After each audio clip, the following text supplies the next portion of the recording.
Welcome to RPG Talk Show. My name is Daniel Ivey, and this is John Wilker, Vice President of RPG Research. We are a 501c3 nonprofit organization. We research role-playing games for their benefits for education, therapy, entertainment, leisure, and just because we enjoy role-playing games. Yep. Yay! Welcome, Pocket Dragon. I'm glad you could make it. now we have been off the air for a couple of weeks now. Yes, and we have. I wanted to make sure that full disclosure, we had a bit of some mental health issues, and sometimes, especially considering that we are a non-profit and we rely on volunteers. We are strictly volunteers. Yes. We can't fire somebody because they're having an issue. And honestly, if this was a paid position, I would not fire Right. somebody. We would come up with ways to make accommodations. Right. After several weeks, we have come up with the necessary accommodation to get the show going. We're still going to have probably going to have some hiccups more along the way, but we're trying our best to be accommodating. And sometimes it means when we have mental health days. I know I've had mental health days. I know you've had mental health days. When that happens, sometimes there's no show. Well, I have found an extremely small group of people that never have mental health days. Really? Yeah, then they hit their second birthday, and it's gone. Oh from there. no! I've seen infants with mental health days. Yes. No, that's their normal health. Screaming and crying and hungry and all that good stuff. But the rest of us, older than 1 year olds, or this is what we have to deal with. I believe that mental health is completely underreported. Yes, absolutely. I'm sure that at least 90%, no scientific basis of this theory at all. Don't quote us on this. If we did a scientific test, I bet I'd come up close. 90% of everybody on the planet has at least a little bit of anxiety. You know what? I feel like anyone who doesn't have a little bit of anxiety has a disproportionate amount of delusion. Yeah. They have, at the very least, they have some anxiety, if not other health issues of the mental. And by the way, saying that I don't think I hear enough is that mental health is health. Yes. It is involved in the way you think, but it's also involved in your chemical balance, your health, your history, the stressors that you are living through. When I was in the Army on my last deployment, they gave me a list. They gave everybody a list. It was you specifically. I wasn't centered out as a special subject for this. And you had to put mark for life events that have occurred in the last year, and you got points for them. Yeah. And if you got over a certain amount of points, you should start talking to mental health personnel. Unfortunately, I didn't start talking immediately after I did this list. Though my list was like there on a scale of 1 to 10, you're an 11. You thought it was trying to get the highest score, didn't you? Hey, I had a lot of interesting things happen to me in that first year of deployment. We spent months not being where we were supposed to be. And, things happening at my home, things happening at other people's homes. Yeah. Just all these things that were happening in life was adding up. And so we need ways to reach out to people. Right. So I know that I think we sent her some links, but if you're having mental health issues, I believe call or text 988. 988. Or you can find out more about this, of course, at the 988lifeline.org. But definitely, it's kind of like the suicide hotline. Right. But, they're going to talk to you about more than if you don't have to be suicidal to call them.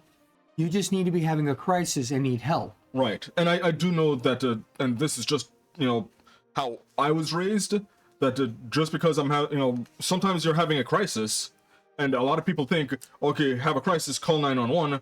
Sometimes you don't want to call the police on that. Well, now, remember, 911 technically isn't just the police. Right. But because of the way budgeting works and things like that, you will get a police officer when what you need is a mental health expert. Right. Sometimes, if they're doing it right, they'll give you both. So that they can determine what kind of efforts. Sometimes when a person is having a mental health crisis, they need somebody to prevent them from hurting themselves or others. Yes. And but that's specialized training. It is. Because I was in the Army, and as a combat medic, so I was trained in hostile patient takedown. Our objective is restrain, do not hurt. Yes. And you'd be surprised how many other professionals don't know where that line is, including police, including some paramedics. Yeah. I feel like there's a stigma that a lot of mental health training isn't really all that important or all that hard. And no, I feel like exercising certain levels of compassion, it isn't just like, oh, I'm a compassionate person, it will work. No, you have to have certain training on certain things. I wish I had looked this up earlier because I just now remembered it. There is training out there. If somebody can look it up and post it, it is mental health first aid. Yeah. That is a great training to take. The VA offers it. Other organizations offer it, but we get taught first aid, we get taught CPR, but a lot of people do not get taught mental health first aid, de-escalation, which should be every police officer's first step in every encounter. I also feel like de-escalation is one thing. I also feel like, and I don't know if there's anyone that actually teaches this, but just being able to identify passively. And I'll give you an example. Yeah. And this is weird. I'm kind of proud about this, but also a bit sad. Many years ago, I took a test where the test was they showed you pictures, and these pictures were sent with consent. And it included people, basically pictures of people, last recorded pictures before they committed suicide. And the job was to identify who was suicidal. Which is extremely hard to do just from a facial appearance, because I got a 90%. That's almost miraculous. Yeah. Mind you, full disclosure, I have a history with being suicidal. I guess I can smell my own. And we have to be careful with images, because somebody will take a snapshot at an exact moment, and it looks like somebody is. I know, and all they're doing is. Well. Yeah. No, these are like family photos. Yeah. No. I completely understand you. Now we're talking about specialized training, and so some of the crisis lines do require people that have specialized training for certain groups. Yeah. So veterans, again, you can call 988 all you want, but I also would recommend that you put on your speed dial 1-800-273-8255. When somebody answers, press 1. That is the Veterans Crisis Line, and they're specialists with things like PTSD and alcoholism and other issues that vets have that aren't as common in the civilian world. Now, I have a question. Yes. Do you have to be a vet to use it? I think technically you're supposed to be. Okay. Because it is a veteran service. If you're not a vet, go with 988. Okay. If you're looking for other specialized care, say LGBT National Hotline, 1-888-843-4564, and they will. They got the specialized training for things that people are dealing with, specific things. Gender identity, sexuality, stuff like that. And the specific type of harassment that comes along with that. Yeah. So these are all different sources pick your choice of which ones to go to. Go ahead, look it up. Not all of these things are in every country. I see posts all the times. I spread them around when I get them, but there are international numbers. Mental health club. I'm not just the president. I'm not just the president. I'm a member. Yeah. I've worked with very few people that didn't have some kind of mental health issue. Ever. I feel like everyone who's a really active member at RPG Research has some type of issue. Well, we all have either mental health or physical health issues, The answer is and yes. most of them is yes to both. The answer is yes. I am 90% disabled according to the VA, and a good third of that is mental health. Actually, if you count sleep disturbance, almost 2/3 is mental health. Yeah. The fact that I'm crippled is almost a side note.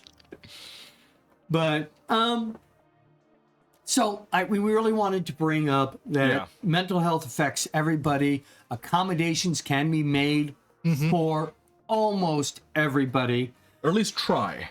Oh, trying is 100%. We can try for everybody. There are people that we may not be able to work with.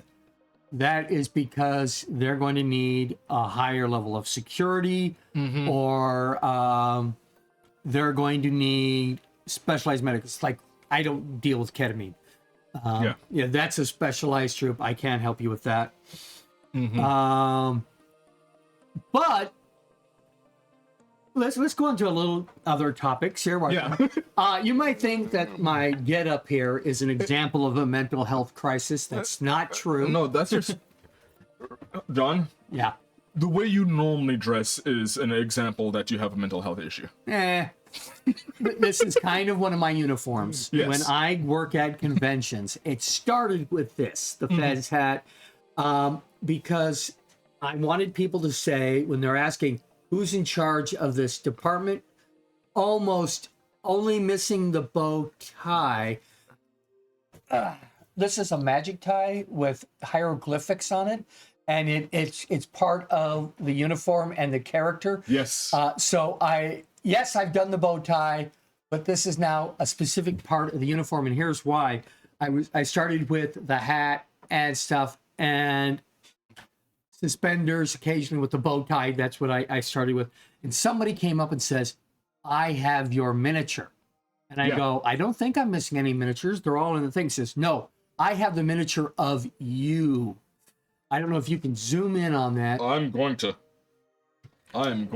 So Rain, don't worry about the switching the camera. switching the cameras. All right. So this is the first miniature. They said it was of me. You can get them at Noble Knight Games in a collection of the Pyramid of Horus pre-painted miniatures. Pyramid of Horus is a board game. And so here is, I don't know if you're going to be able to get close enough.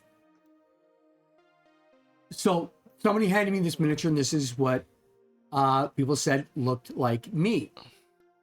And I started, okay, I am now going to wear this outfit fully. So I have the whole outfit. I don't have the white tip shoes. Yeah. But I got the suspenders, the belt, the side gear. I have a whip. In later iterations, I have a cane, and that's because I have a cane in real life. Yes. But this was the first miniature of GM John. Yeah, it is so small. It is small. It is a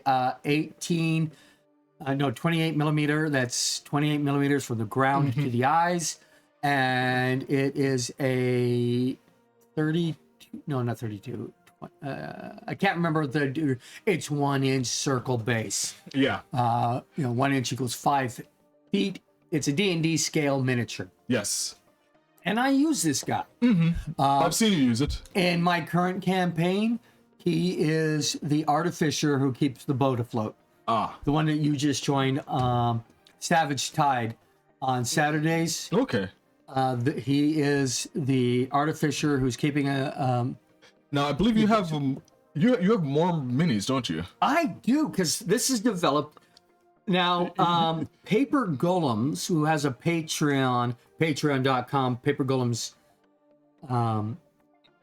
He makes paper miniatures, and you print them out, cut them out. Now, I haven't done a really good job of cutting these out and taping them. I'm going to get thicker paper, and I'm going to try to like get rid of all the background stuff and glue it together so that it looks good. I think I might even trim the circle base so it looks like a standard circle base instead of square base. But this was custom made for me because I am a platinum level Patreon, which is really actually cheap. It's $10 a month. Okay. So Hashtag not a sponsor. oh, nobody's sponsor. I'm paying this guy. Yeah. So What's a reverse sponsor? I'm the patron. So I sponsored him, and I get a custom miniature once a year. And this year it was time, and I needed to think of a miniature, and I thought, I can get a GM John miniature. He did a miniature of my other character, Dr. Wheeler, in the wheelchair. I'll get him to do GM John. So we did that. And then there was a contest with Lego, and what you could win was you make your D&D character out of Lego, and you take a picture of him in a background or setting. And if I had got it done in time and would have won, then I could have won the Dungeons and Dragons 50th anniversary Lego set. So you didn't win. I obviously didn't win. No, he didn't win. Remember, 501c3, we accept donations in the form of product. And I guarantee you we'll spend an entire day doing an unboxing. Oh, yeah, D&D does have a Lego set. They have a few cross-promotional products. Yeah. Now, we did here, the last time we were on here, we brought out the Lego minifigures. And we also have some 50th anniversary minis that nobody cares about. You just flap that in front of them. I'm not saying they don't care about it, but this is a part of a separate conversation. Yeah. But they have a Lego set, which is actually like 4 different scenes, comes with a whole bunch of more Lego D&D minis. Yes. I have 2, not actual Lego, but Lego brick style dice rollers. Yes. I've seen them. They're wonderful. They're fun. But so the Lego, so show them my Lego version. And as you can see, this guy has a bow tie because I couldn't find a chest with suspenders and a necktie. Yes. So we got that. I used the black hands because, as you can see in the pictures, he's wearing black gloves. I need to get me some like thin cloth ones to wear in my hands. No. So they breathe. I don't want to wear the leather ones. They make my hands sweat. You don't want driver gloves? Yeah, I think with the ones with all the holes in them, I think I can do that. Get the driver gloves. Yeah, the driver gloves. So we'll do that. So as you can see, I have 2 different versions. Now, the reason I have 2 paper is one with my cane and the other one with a cane drawn as a sword. Yes. So that's all my miniatures I have. Who knows what other kind of miniatures I will have. But now I also have fan art. Yeah. I feel like, we started off talking about mental health, and I feel like we're, doing a deep delve into narcissism now. I am, no. This is not narcissistic. This is just self-love. All right. So there is a company called Miniature Dragon. And Miniature Dragon, you might want to zoom in on that picture just a little. I mean, keep it big for a moment there so people can see the name. miniaturedragon.com/RPG content. They have it's a character portfolio. Yeah. For 5th edition. And the normal ones, the one you would get at the website, just have a picture on it. But they had blank ones, at the convention. I just Oh went, yeah, I've seen those before. right. I went to a Halloween convention, Halloween Expo here in Spokane about a week ago, and they had blank covers, and he says you can do your character on it. And I thought, well, since I'm going through the effort of making other miniatures, let's get his artwork on there. I also gave the guy my business card, and he added the RPG logo on there. He didn't tell me. In fact, my understanding was I was going to get a picture of GM John, line art, and that's it. That's more than line art. Right. He went and did background images. He did the library because I'm an Eldritch investigator. And I also see a cake, I'm guessing, for the 50th anniversary. Yep. Yep. Also, he put in the RPG research logo in the background of the picture. Yes. And it was great. Now, I could have got it color, but that was going to be an extra $30. So I was being cheap. Yeah. I love to support my artists. Yes, absolutely. But I do have my limits, and I have the fact that my wife won't appreciate my spending money on vanity. Gotta, yeah. By the way, as an artist, exposure is not. Cake's a lie. Listen here. The portal gun doesn't require cake to run on, and as long as I have faith, the cake is real. All right. Okay. Did you want to open that up to show what it was, the product, or do we just care about the art? I mean, we can just care about the art. Might as well show a little bit of the inside, because promotion. You will be baked. It's not 420. Let's zoom back in.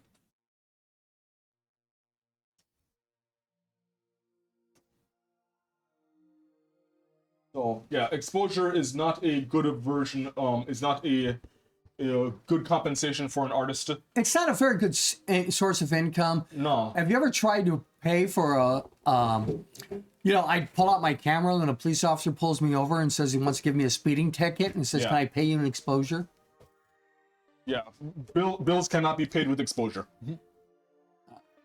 People die from exposure. Yes. All right, so read this to me. What are we looking at here? It says Miniature Dragon 5e record book. What's this page? A blank page? Yeah, character sketch page. Oh, okay. Well, I got the character on the front page, so. And then you've got the sheet.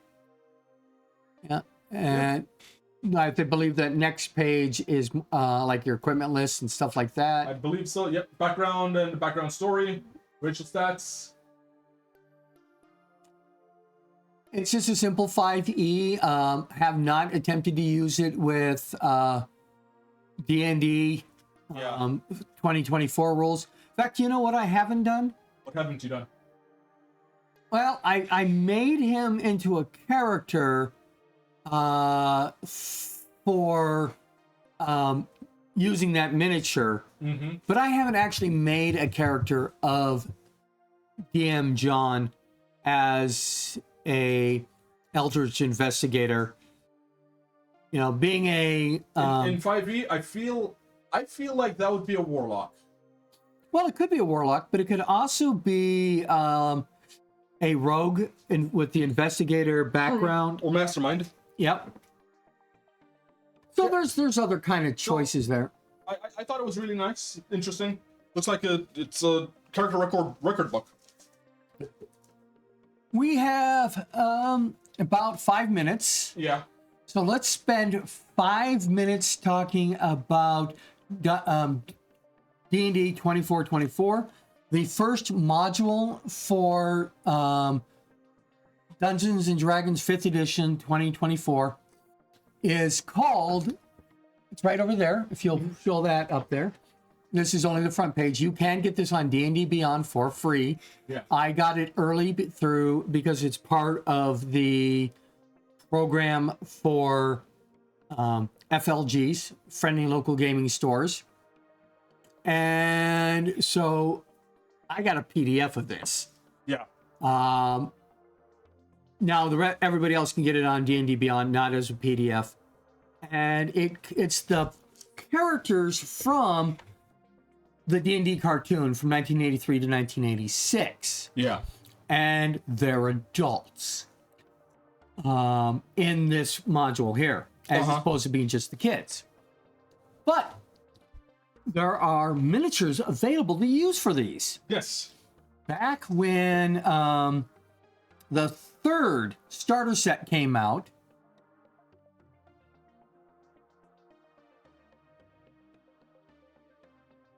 all right, morning, we may be coming off the air for a few moments if the internet doesn't cooperate, but we're going to keep going and come back whenever. Yes. So they came out with miniatures for the third starter set. Dragons of Shipwreck Isle. Show them the miniatures in the box.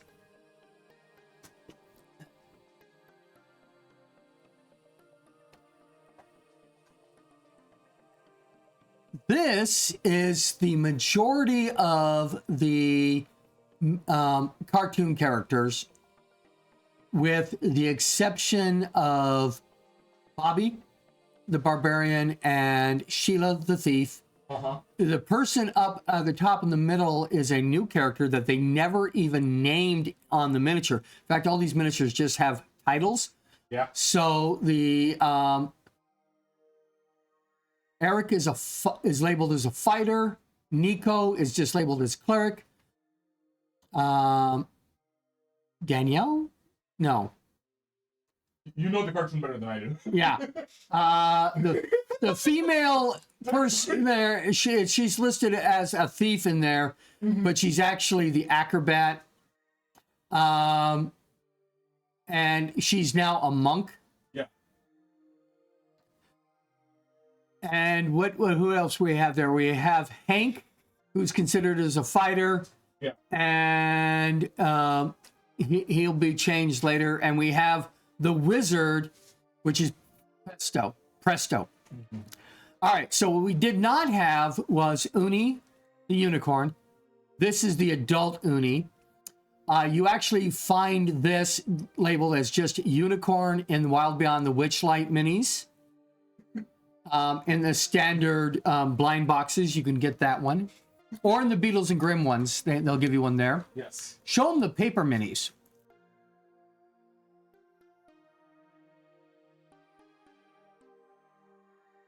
Yeah, we have the two that are already put together. Well, there's just holding the whole sheet. That would probably work as one of the best. So, Oh, white. The amount of white on that just shifted the camera. yeah, Paper Golem did these paper minis for all of the kids, and Dungeon Master. Now, the actual minis for those other three characters are available in the 50th anniversary set right here, and they're ultra rares.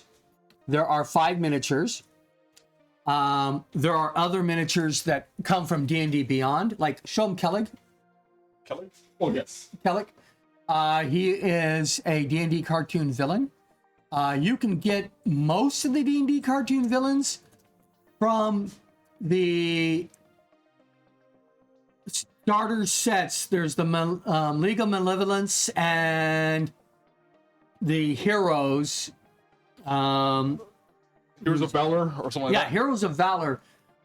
Those two sets that are sold separately, just like the starter sets, that will give you most of the heroes and the villains from there. I think it's going to be appropriate to just have these being background for the rest of the show. One of the fun parts, though, is the missing minis that you need. You're going to get everybody you need from those things, but you're not going to get Bobby, Sheila, Dungeon Master, Baby Uni, Venger, without getting 5 of the 10 ultra rares from the 50th anniversary. How rare are these ultra rares? There is 1 in every sealed brick of 8 boxes. So you buy 8 boxes in a sealed brick, you will get 1 of 10 ultra rare minis, only 5 of which are the D&D cartoon. And the only other figure that is part of the D&D cartoon that is not part of the ultra rare is Shadow Demon, which I think I actually have. The first edition Shadow Demon.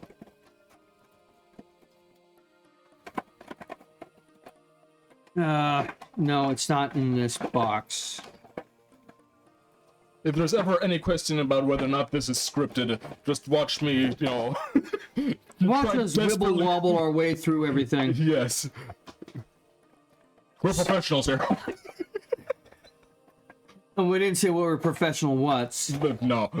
I'm a professional rec therapist and a professional dungeon master. I am not a professional Twitch personality, YouTube personality. And I'm a professional, and I feel like I've retired from this retail worker, which means professionally I have depression. Right. Yeah. You're an expert, which means a I'm an expert in putting away product yeah. and smiling and nodding at customers. Well, that covers the minis and where you need to get them all and that good stuff. Yeah. It's a great module. Check it out. It's on D&D Beyond for free. But don't expect to have all the minis you want, which is why it's good that some people like paper golems exist. Yeah, absolutely. You would have to buy a case and a half of minis And one of the things to that get all the cartoon figures. one of the things that we strongly believe here in RPG research is role-playing games should be accessible to everyone, and cost is a prohibitor for some games, which is one of the reasons why, as much as I love using maps and whatnot, I feel like I've gotten really, really good with just running a game, in mind's eye, which is I use descriptions and everyone keeps it in their head. That way, we don't have to worry about a map. We don't have to worry about minis. Well, up until you get too complex, or you have a person with Right. aphantasia Right. who can't visualize And the images you're trying to put in their head. yeah, theater of the mind. And yeah, there are things that we can do to accommodate for that, but it is always an option. Right. Yeah. Now, miniatures can be anything from a piece of paper with the name of a character written on it, Yeah. tokens, Legos, to paper minis, to full-on minis and full-on 3D sets. You can get as complex. You can have digital minis and all Yes. those other kind of things. Gummy bears were a favorite mini. In fact, there was a Kickstarter I didn't talk about, and I was told not to purchase it. They were D&D minis, gummies, so that you can eat the monster after you killed it. I'm hoping that they weren't sugar-free. I don't know if they had a sugar-free option. After during our break, I'm going to tell you the story about sugar-free gummy bears. Okay. Yeah. Well, we're going to be back in approximately 10 minutes. Yes. We normally take a 15-minute break here, but we went over a little bit because we're jabberjaws. I'm a jabberwocky. Anyways, we'll see you in 10 minutes, Yes. and we'll start in on our main topic, which is Baldur's Gate 3. We know that we're Late on to the show. We're late to the bandwagon, but it's been on our radar for a very long time. And we have different things to talk about than other people do. Hopefully. I hope so. I hope so too. Okay, see you in 10 minutes. You ate too many, didn't you?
Welcome back to the RPG Talk Show. My name is Daniel Ivy, and this is... John Wilker, Vice President of RPG Research. As we mentioned before, we're a 501c3 non-for-profit. Donations can be given at rpgresearch.com/donate. We have made some money from this show to go for the nonprofit. 100% of everything we goes into the programs. We do not spend money on salaries or administrative costs for the most part. I mean, we do have to pay for electricity and have to pay for this building, but we're welcome to anything. Now, we have been playing since it came out, but not since the betas and alphas. Those are special, people. A wonderful game called Baldur's Gate 3. It's the third in the series, but the last one was made by a group by Sven Svennicki. And what's the name of it? The company that made Baldur's Gate 3. I know everybody. I know they did Divinity Original Sin and Divinity Original Sin 2. Yeah. No, the company's name is not Dami Fire Mommy. That's Karlak. Yeah, that's just a particular Larian, yes. Larian Studios. And there's no reason my brain should have missed that. You've been hanging around too many illithids. I don't remember that. That's what they want. Darn. I do all these strange check marks from the silence. I would check underneath your hat. All right, so Baldur's Gate 3, we're going to talk about it, and we're not going to do the usual things you hear, which is not a review of the game, because... The game is great.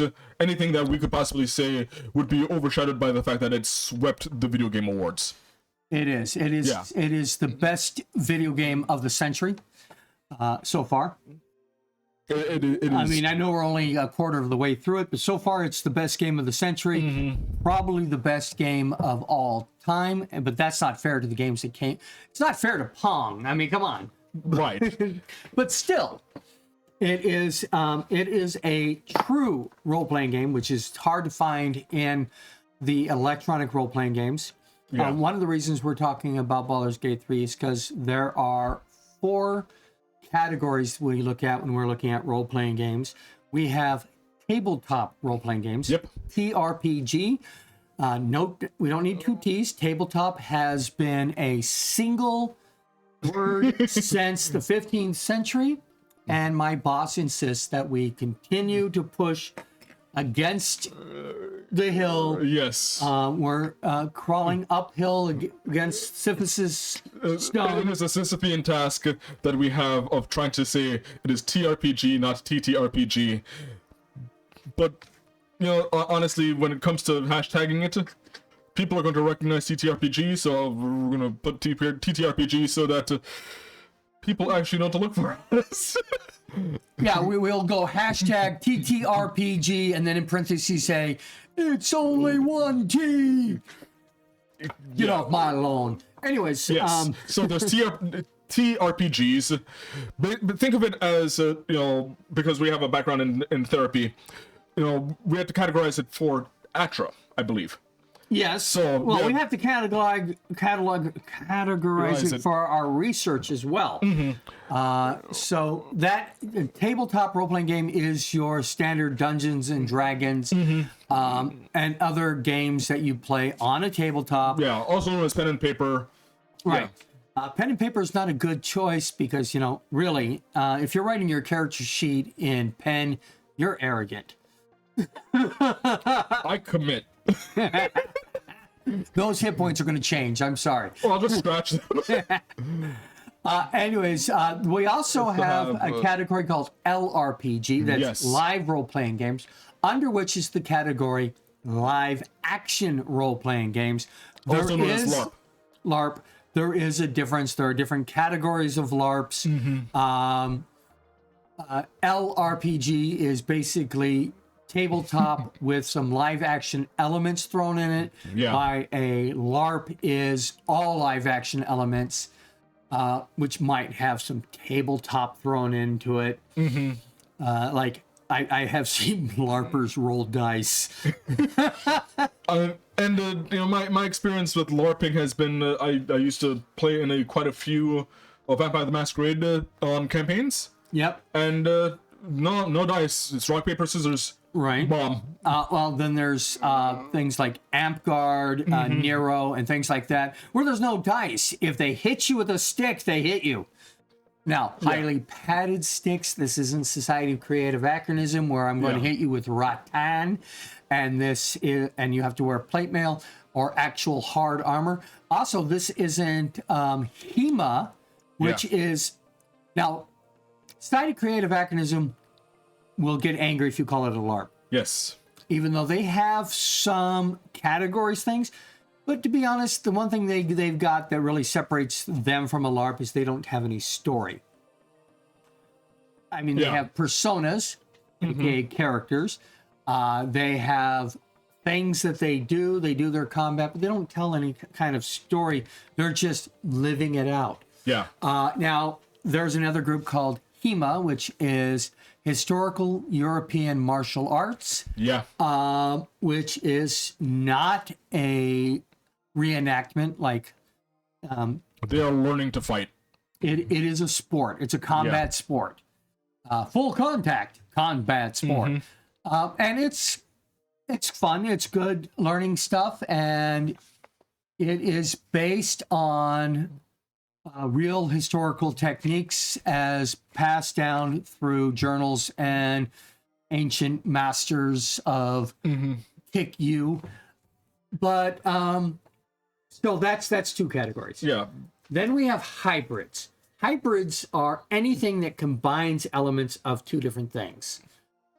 So if you have a card game, role-playing game, that's a hybrid. Yeah. Then we have the outskirts, which are not actually role-playing games, like interactive fiction. Which would include choose your own adventure, right? As well as other similar type things that do not fall under the trademark of choose your own adventure. Choose your own adventure is an actual trademark. Yeah. Chooseco will come after you with a bad litigate axe. Yes. And they will win. They traditionally have won. Yes. So the last category we want to talk about is ERPG. Electronic role-playing games. And electronic role-playing games include CRPGs, computer role-playing games. Yes. And audio role-playing games. And anything that requires you to use electricity to play the game is that. Now, there is a game called Dark Tower. Yeah. Which is a hybrid ERPG, TRPG. Yeah. Didn't that I know one of them, one of the historical ones required that you put in a cassette tape, a VHS tape. That was an audio. That was an audio one. There's actually a video version. Yeah, that's what said VHS. Yeah, there's a definitely. It's called Dragon Strike. Not related to any of the other Dragon Strike games. Oh, jeez. Yeah. But yeah, so those are a bunch of the other categories. When we get into a computer role-playing games, we have category. We break it down there. So according to our perspective, there's also EETRPG. I think that's just the HRPG, which is hybrid RPG. Right. Because hybrid is a catch-all of if it doesn't fit into one specific box, but multiple boxes, and the hybrid catches all. Yeah. So, computer role-playing games, Dragon's Dogma, Heavy Rain. I'm not familiar with Heavy Rain. Heavy Rain is a detective story. And your decisions and your communications with other people make the story. It is not just a beat 'em up. Something that just has a medieval theme. And Hearth just mentioned Dragon Age, which is an ERPG. Yes.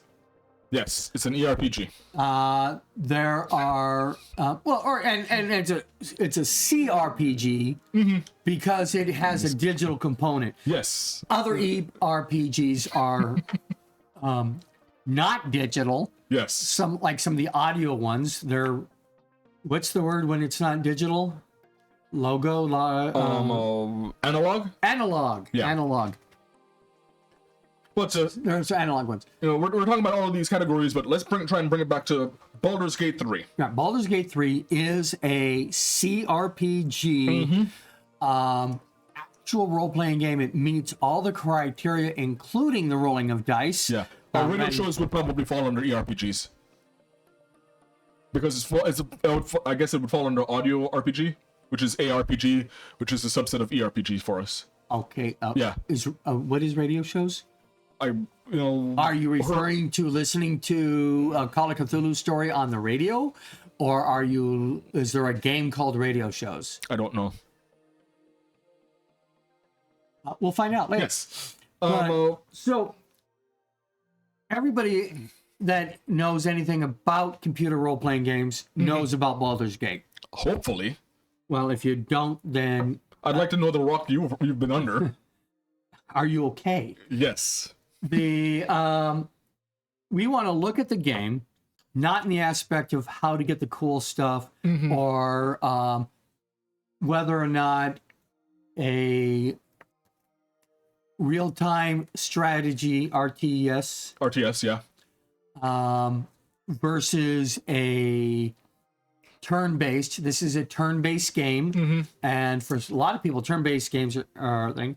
And this particular turn-based game, for some reason, even though I can actually take my time in my decisions, I feel that pressure to make that decision right now. They were really, really good at applying pressure with not just with the turns, but with the plot as well. Yep. There was some amazing writing in that game. Hearth just mentioned there was a game where you would listen to a live radio broadcast. It was an audio event that sometimes involved dice or other implements. It wasn't an official game, it was more of a community game. Oh, that sounds fun. That would be a hybrid. That would be a hybrid, yeah. It's using audio, and because it's involving dice and other implements, there'd be a TRPG aspect to it. Yeah. There have been actually on Netflix, they had a interactive fiction stories. Yeah.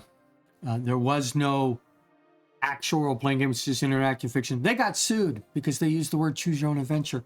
Yeah. Choose Code took a bat to Netflix and won. Yeah. The show was called Bandersnatch. So let's look at Baldur's Gate 3 in all of its glory and look at it as well, in some of its glory, it's a massive game. And there's a lot of glory there. We're not going to talk about the fact that I spent over 100 hours on the first chapter, and that there are people that have spent on multiple playthroughs over 1,000 things. Easily. I'm in the greater than 500 hours, and I have not finished my first run through because I want to see everything. Yeah, you're a completionist, which I think would fall under the achiever category. Yes. Yes. But we're okay. So what should we start with? What is the first thing that most people look at in role-playing games? Combat. Combat. So this has a turn-based combat. Yes. Which means that you as a player have. Usually, there are some scenarios where you really don't have that. But you have, when it's your turn, you have all the time in the world to think about what you're going to do next. And even though you're going to feel like you need to treat it like a real-time strategy, you're not actually under that much pressure. Yeah. You can take as long as you need to make decisions. And we've found when it comes to electronic role-playing games, that is a very important accommodation for example, people who don't necessarily have High processing speeds. They shouldn't, I don't mean computer high processings. I mean my own brain keeping up with the action. I really can't do first-person shooters because I can't pay attention to a 360-degree view when I can only see 18 degrees. So, I feel like it is with Baldur's Gate 3 being turn-based combat, it is a good homage to role-playing, to Dungeons You're and Dragons. actually rolling dice even though you don't see it every time you swing your sword Yeah, or cast a spell. but it's also very accommodating especially for people who can't, really engage in the action RPGs. Well, and speaking of accommodation, we have accommodations in your difficulty settings. Yes. The lowest one is storytelling, and it's basically easy mode, and this is for the people who are just for the story. Yeah. Want to get through the whole story and the plot? That's great. Then you have Explorer, which is what I play under. Same here. Except I play Explorer as if I had the original custom, with a new custom mode, which we'll get to at the end because that's the last one. So it gets significantly harder. You have the hardest, which is honor mode. You only get one life. You only get one save file. There's something above Explorer, and then you can do honor mode on all of them. Honor mode is a separate category. You can't. What you're talking about doing honor mode in all of them, that is what you do under custom. Oh, okay. Yeah, you have to build that as a custom where you can change how this part is simple, this part is difficult, and that stuff. I have been playing it kind of like honor mode without giving the difficulty level of expert or whatever they call it. Hardcore mode. Hardcore. Where the villains have extra actions. And lair actions. And everybody hits harder, you have less hit points, and you have to be a real strategist to do hardcore. And then hardcore is hard enough, but when you add honor mode on it, and you only have one save file, so there's no save scumming. Yeah. Save scumming being the element of I keep saving, and if I don't like the outcome of one moment, I just go back to the last file. I'm picky about which ones I save scum, but I am a filthy save scummer. I didn't say you were filthy. I took a bath. I've heard rumors that you shower occasionally. But I have no shame in it. You have no shame in your shower? Well, that and the fact that I'm a save scummer. Well, yeah, what you're playing, whether you're playing on the easy mode or you're playing hardcore, you're playing for your entertainment. Exactly, which is why I have no shame about it. Yeah. You're not there to impress people. Now, I will admit that when we finally get our actual action thing here, I'm going to be playing somewhat of a custom type thing because we're going to use elements of...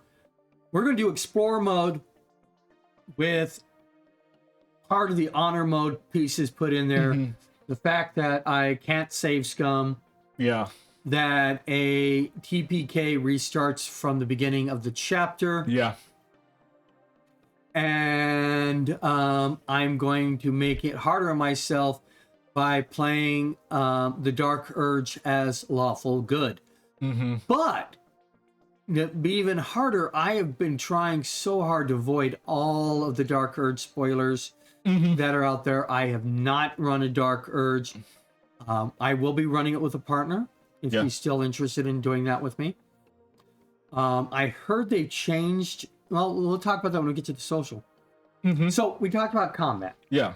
And combat also allows you to get very creative. Oh yeah, they are a very intricate and elaborate combat system that they've allowed for in that game. Yeah, you can combine things. You can make combos. You can take advantage of the environment. You can pull shenanigans. Yeah, I so wish that my tabletop I could have as varied terrain as Baldur Gate allows me to, because it's hard to take my 2D map and ask people to treat it as if it was 3D. Yeah. And actual 3D maps are expensive. So I have people, one of my GMs at Uncles in the Valley, he's pretty good at making cardboard terrain. Nice, nice. And which is just really great and things like that. So that's our combat thing. Should we go into socializing or exploring next? Let's go into exploring next. Yes. Because socializing, I think we have more to say about. Now, I've played my fair share of, electronic role-playing games. I've played Neverwinter Nights, which is amazing as well. From BioWare, don't go with Obsidian, don't go with Neverwinter Nights 2, don't go with the MMO. They're not good. The original Neverwinter Nights. Not the original, which is Diamond Edition is what you're talking about? No, there's one before. There's actually a Neverwinter Nights before that. But there was one that was put out by BioWare, which is amazing. It is one of the most faithful adaptations of a 3rd edition Dungeons and Dragons ever made. And when I know that I'm going to be in a minority here, I do compare Baldur's Gate 3 to Neverwinter Nights, although Baldur's Gate 3 has better fidelity, has voice acting, and a lot of things, and it is very much a much more modern game. Neverwinter Nights is old. Well, it's also if you hadn't had Neverwinter Nights, you would not have had Baldur's Gate 3. Exactly. Period. But you're about to mention creating your own scenes, right? Yeah. Baldur's Gate 3, after the last patch, is now allowing you to create your own dungeons and I was impressed by that. I was very much impressed by that. That is as much a callback to the original as you can get. And I'm looking forward to when we finally get to play with it. I need to finish the game once before I start messing with it. But the fact that people can make their own scenarios and other story bits gives you the thing. This puts it as a very modern Neverwinter Nights. Yeah, and I would actually argue that Neverwinter Nights ran, not walked. Neverwinter Nights back in that time ran, because I'll say this much: Neverwinter Nights had three expansions. There was the Wailing Death, Shadows of Tide, Hordes of the Underdark. Hordes of the Underdark got you into epic levels, not just got to 20th level, past 20th level. Right. And you had a 20th level campaign, and it was epic, and the story was amazing, but you have to deal with the fact that it's Neverwinter Nights and it can be a bit clunky for some people. Now, the other thing that really separates Neverwinter Nights from Baldur's Gate 3 was that Neverwinter Nights still is the only one with the option to real-time dungeon master. Yes. You can be a hidden dungeon master while people are playing from different servers. Well, they all meet on your server, so they can all be all different places around the world and play in your game. And you can take over the NPCs. You can add and remove things on the fly. You can make adjudications. All that really cool stuff that a real live, in-the-moment dungeon master can do. When you do it in Baldur's Gate 3, it is set it and forget it and hope the players love what you did. Yeah. Now, getting back to the explorer aspect of it, one of the things that I absolutely love about Baldur's Gate 3 is, okay, as I was saying, I've played my fair share of electronic role-playing games, and many of them, you've got a great plot, but you kind of railroad you. And, it's a great plot, but you can't really divert. You can go so many different places with Baldur's Gate 3. They've adapted the plot in so many different ways that you can make so many different decisions that could have great ramifications to the plot, and the plot still going. It keeps going. Yeah.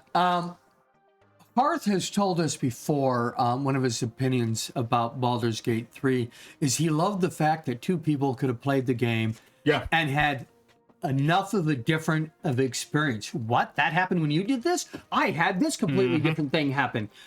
You can play with alignment, which is not... Some games out there let you play with alignment. See, I've gotten to the end.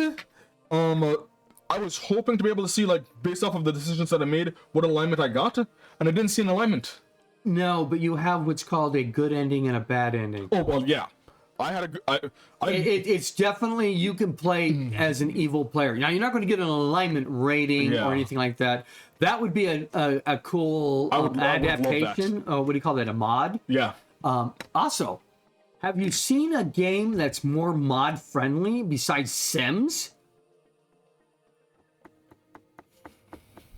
I mean, Sims 1 through 4 had Skyrim.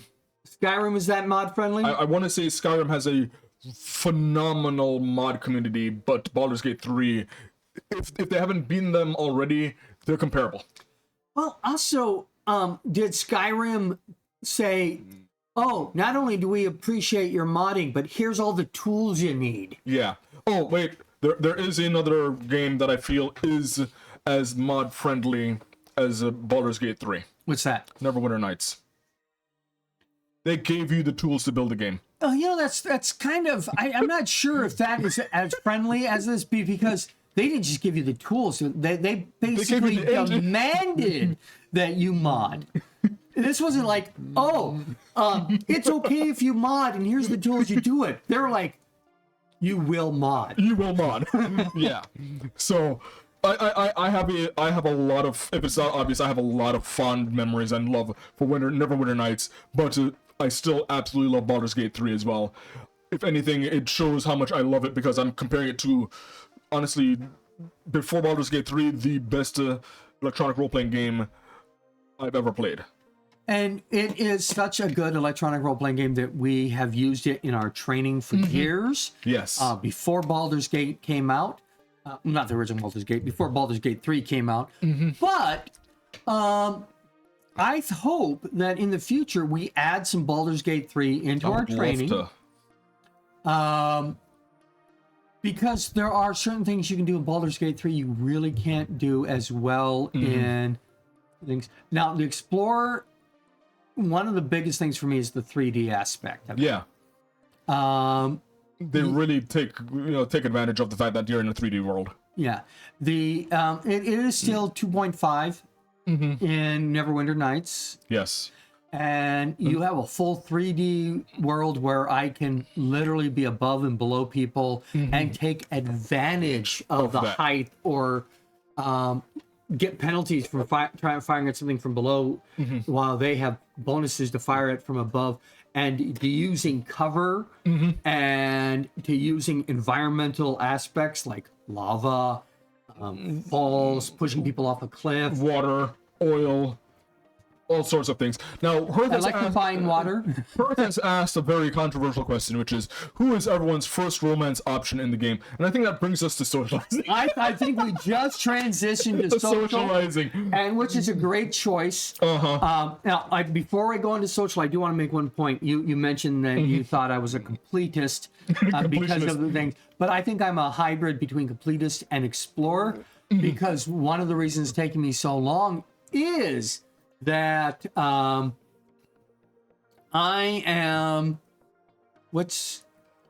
want to complete the map. Yeah, I want to get every. that's a completionist. And an explorer because I want to see what's behind every loose brick. It is a fallacy to believe that people fall into only one of these categories. Sometimes people are mix and match of all of them. Right. I enjoy the combat. I love the social. I love all of it. But there are things that put me in further in other categories than others. Yeah. Now I feel like we're dodging the question here. Who is everyone's first romance option in the game? Well, now you want to go first? You go first. Okay. You go first. I am cliched. I don't know. I see a lot of more people push against this than. But Shadowheart. You're Shadowheart? I'm Shadowheart. Okay. I do want to eventually play a female character because there are some of the relationships that I don't feel comfortable doing with my male character. Understandable. And I'm willing to tell that story from the female point of view and explore those stories. But I just don't feel as comfortable as whatever. Now, I feel like I have an interesting, and Hearth has heard me talk about this before. I have an interesting take on the whole romance option here. Well, hold it. Before you go, I don't want to interrupt you, but I see that he's saying Karlak, dummy fire mommy. Is Hearth saying that Karlak is the favorite for them, or is he just trying to ignore the fact that a certain vampire exists? Hearth, you're being called out here because I know that Hearth isn't just a random. You are a bit of a pyromaniac, which is why, yeah, I could see why you'd have Karlak, but you also have a thing for vampires. So yeah, he is saying Karlak over Astarion. Okay. Okay. I know that's perfectly legit. Yeah. I just, from history, I thought there would be a little more Astarion. I think Astarion is a second. Nope. Well, probably a close second. So here's my take. Yeah, let's hear your take. This is weird. I have a ship. I have a ship in the game. Okay. Okay. I ship these Now, two. I know I'm constantly interrupting, but we do need to say, What is a ship? yeah, ship is short for relationship, and sometimes they put it as slash ship because it's this character slash that character, and it's almost always two characters that don't belong together, but the fans wish they did. Yeah. Dumbledore and Snape. That's a weird one, but It was meant to be weird. I feel outside of my character, and I wish that they had allowed for me to do this in the game. So I'm lodging a complaint right now against Larian. I want to be able to have other characters in relationships without necessarily my input. I want to be able to pursue my own, but then have these other two that I really like ship together. Right. Yeah. And that is Will and Karlak. Okay, I can see that happening, and Yeah. I can see where you would want to have that happening without you having to play I don't Will want or to get in Karlak. between that. But the problem is that is another amount of programming that would be equivalent to rewriting the entire game. I don't care. I don't care. Yes. They're going to stop giving us free updates. You know that. I know. I have very strict demands, but yeah, I feel Karlak and Will. It's a classic enemies to lovers, and I also have a very, talking about getting into socializing here. I have a headcanon. Headcanon being, in my mind, this is going on, but it is not necessarily real to the official to It's the not story. recognized by the authors, writers, actors, or anybody Right. but him. Yes.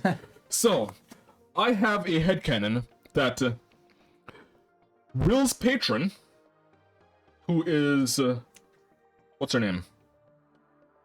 Jeez, what's her name? BG. BG3. Hearth, if you can bail me out here. BG3 will. Who's the patron for Will again? Yeah, why? HY.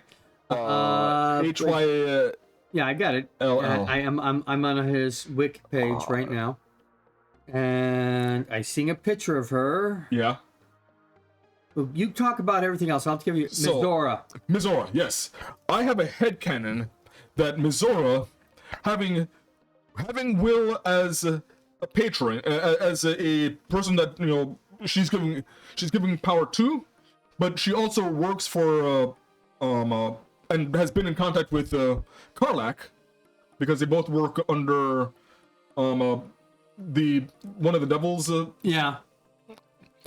I have a headcanon that she saw Will and Karlak and like, ooh, I want to hook these two up together. Okay. And everything that she's been doing to Will has been orchestrated by her to try and really test him and make sure that her preferred ship sails. She knows that Will is a golden retriever. Who has the guts here to play Will and seduce Mizora?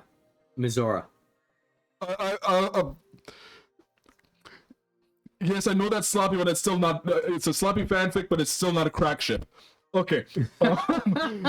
So what you just described sounds horrific, and I know that there's some people who will do that online. I'm sure there's somebody who's already done Yes.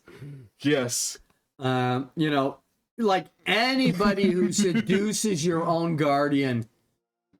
Oh. Spoiler alert, I ain't telling you a darn thing.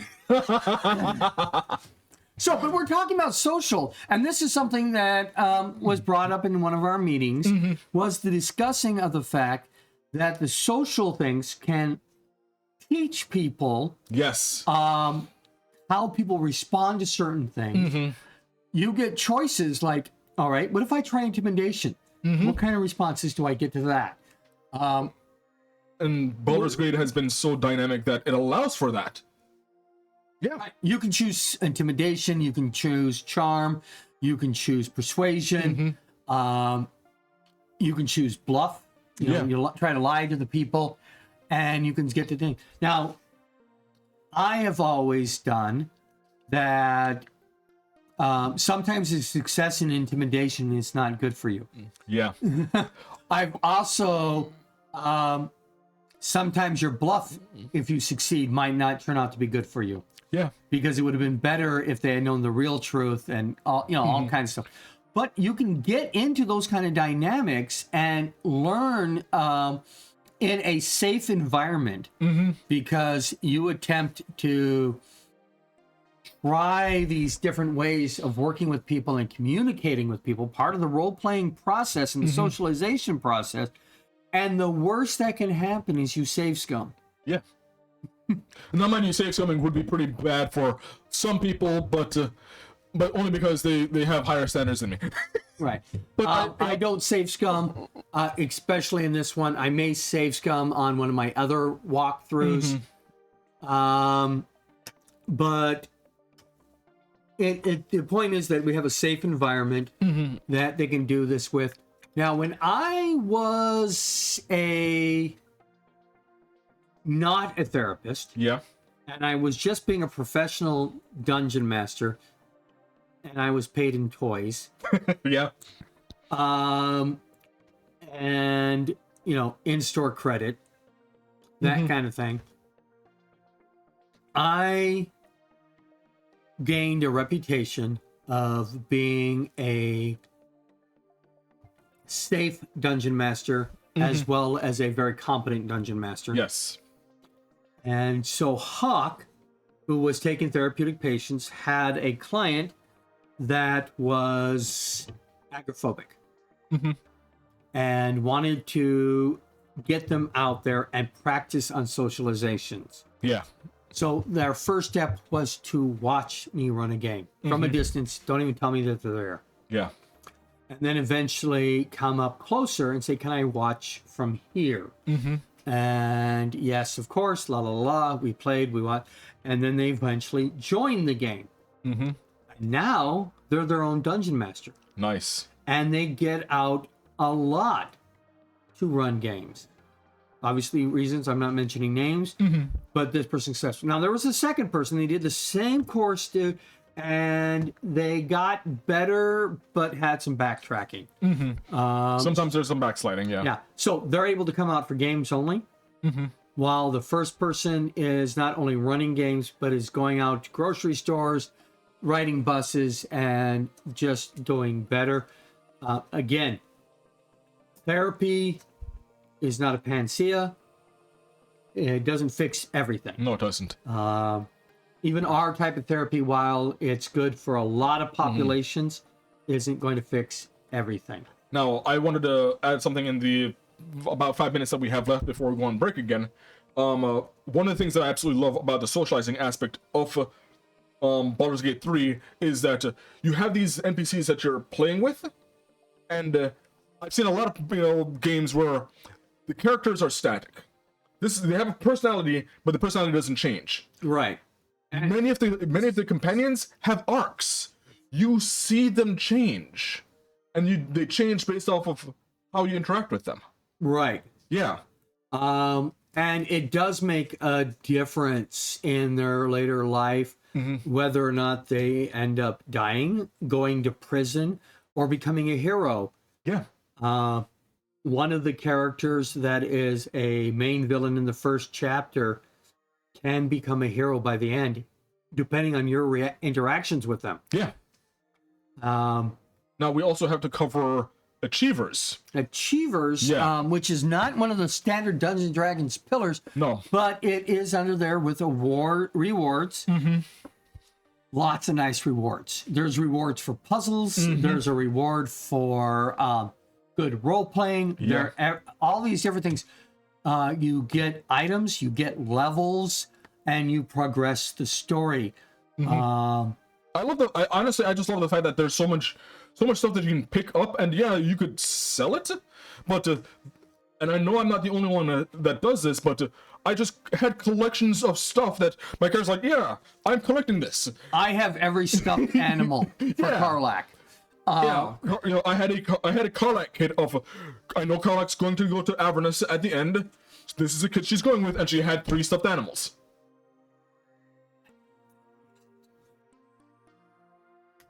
And Spoiler alert! I'm sorry. And all the infernal iron that I could find. Yeah. Yeah, that was in her kit. That was in the kit. All right. Was it so- required? No. Of course not. One of the other things for the achievers are achievements. Yes. Now, these have existed in lots of other games along the way. And some of the achievements are hilarious. Some of the achievements actually have in-game impacts. Really? So you'll do an achievement by accomplishing something that matches up with your background. Oh, those are inspirations. Yes. And you gain inspiration. That's the in-game. But you also get achievements for things that you also accomplish, like your 10,000 fight, falling so far without dying, kissing a hag and surviving. Not a real one, but Not a real one. I don't want to spoil too many things. Knocking out 100 people while drunk. Right? Yes. One of the good ones is telling an actual funny joke. Oh, I didn't see that one. Yeah, it's harder than you think. I believe it. I believe it. And I feel like one of the most important ones was petting both the owlbear and the dog. Yes. Yes, there's an achievement for that. One of the most important achievements. Yes. So those are the different things there. We've got 3 minutes. Let's tell you what's going to come up next. We've got Traps and Riddles. Okay, Traps and Riddles. We are still working on Challenge of Champions. Yes. There are 5 modules. We're on the 10th module, the second module, but the 10th challenge. And so we'll finish that one up. And then the next week we come together. We will start a new Challenge of Champions. After that, we do our unboxing. Yes. And then we call it a night. Yeah. So, oh, sorry. Frog in my throat. Yeah. That's not an achievement. No, that's not an achievement. But defeating a demon frog Wait. is. I thought it was kissing the hag. Yeah. No, that would be the frog in the throat. Yeah. Yeah. That was so fun. All right. Anyways. Before my brain melts. We're RPG Research. Yes. Go to rpgresearch.com. Write us at If you have any all suggestions. of the Social medias. social medias. Send us emails. Talk to us if you want things added, things you want to talk about. We will be talking about. Now, this I definitely want to make this a call. We're going to continue talking about ERPGs next week. Yes, we are. This is Before not we one- go on to LARPs and stuff, we may do a full month of various. So what I want is people to send me your role-playing games that you want us to talk about that are computer, electronic, and things like that. Yeah. Shall we talk about audio next week, or shall we just go straight to computer games? I think we stick in computer games. We'll stick with computer games, but we will talk about computer games that, for some reason, no fault of their own, are not Baldur's Gate 3 or Neverwinter's Nights. Yes. So we'll see you back in, 15 minutes? Correct. Yeah, 15 minutes.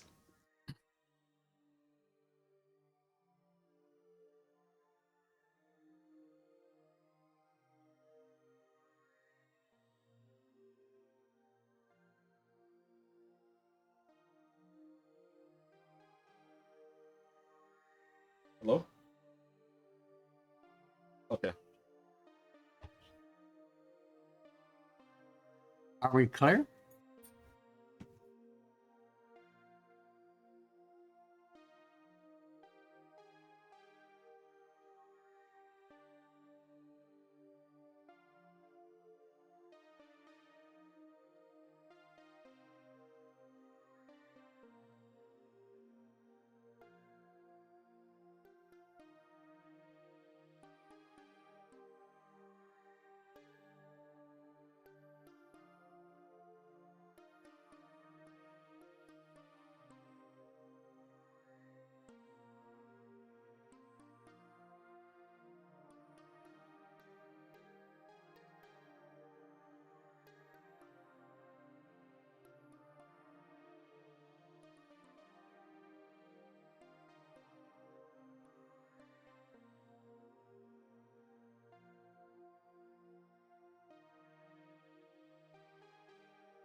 Welcome back to RPG Talk Show. My name is Daniel Ivy, and this is...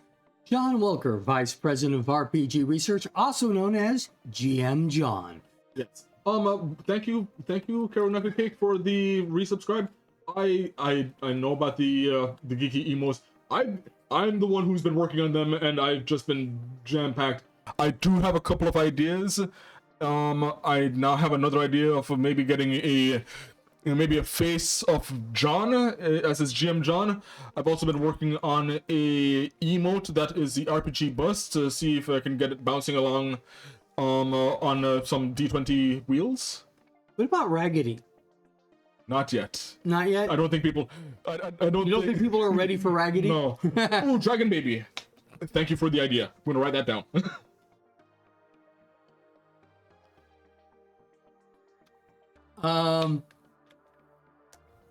A dragon on a therapist couch? Therapy dragon. Therapy dragon. Okay, I do like the idea of us actually having emotes that are specific to us. Yeah. But thank you again for the resubscribe. We're about to go into Traps and Riddles. Traps and riddles. Now, I am using Challenge of Champions from Dungeon Magazine, and they are... The way I'm doing it is I'm kind of doing 5th edition versions of these 1st and 2nd edition, and later on will be 3rd edition. Yeah. I don't think there's one for 4th edition. But here's the fun part. Mm-hmm. If I ever get extra guests over here, I will start releasing some of the ones that I've written. Yeah, I've been subjected to some of them, and they are, I feel, significantly harder than what we go through here. I'm evil? No, I'm actually neutral good. I was tested. See, that's exactly what would happen for an evil GM. They want to come off as neutral good. I didn't say I was a neutral good GM because I'm playing all of the evil characters. That's not my fault. That's just my job. All right. Challenge. I'm not bad. I'm just drawn that way. You are not just a rabbit. No. I do not have the red hair for it. Or All the right. hips. Or any other body part. Exactly. A likely story. A likely story. Yeah. All right. Anyways, I blame the artist. How dare. Challenge of Champions 2 by Jonathan M. Richards. Artwork by Rags Morales. Scenario 3 map was done by Chris Perkins. This is from Dungeon Magazine, July/August 1993, issue number 69, volume 11, number 3. And this is the 10th and final challenge of this particular Challenge of Champions. Yes.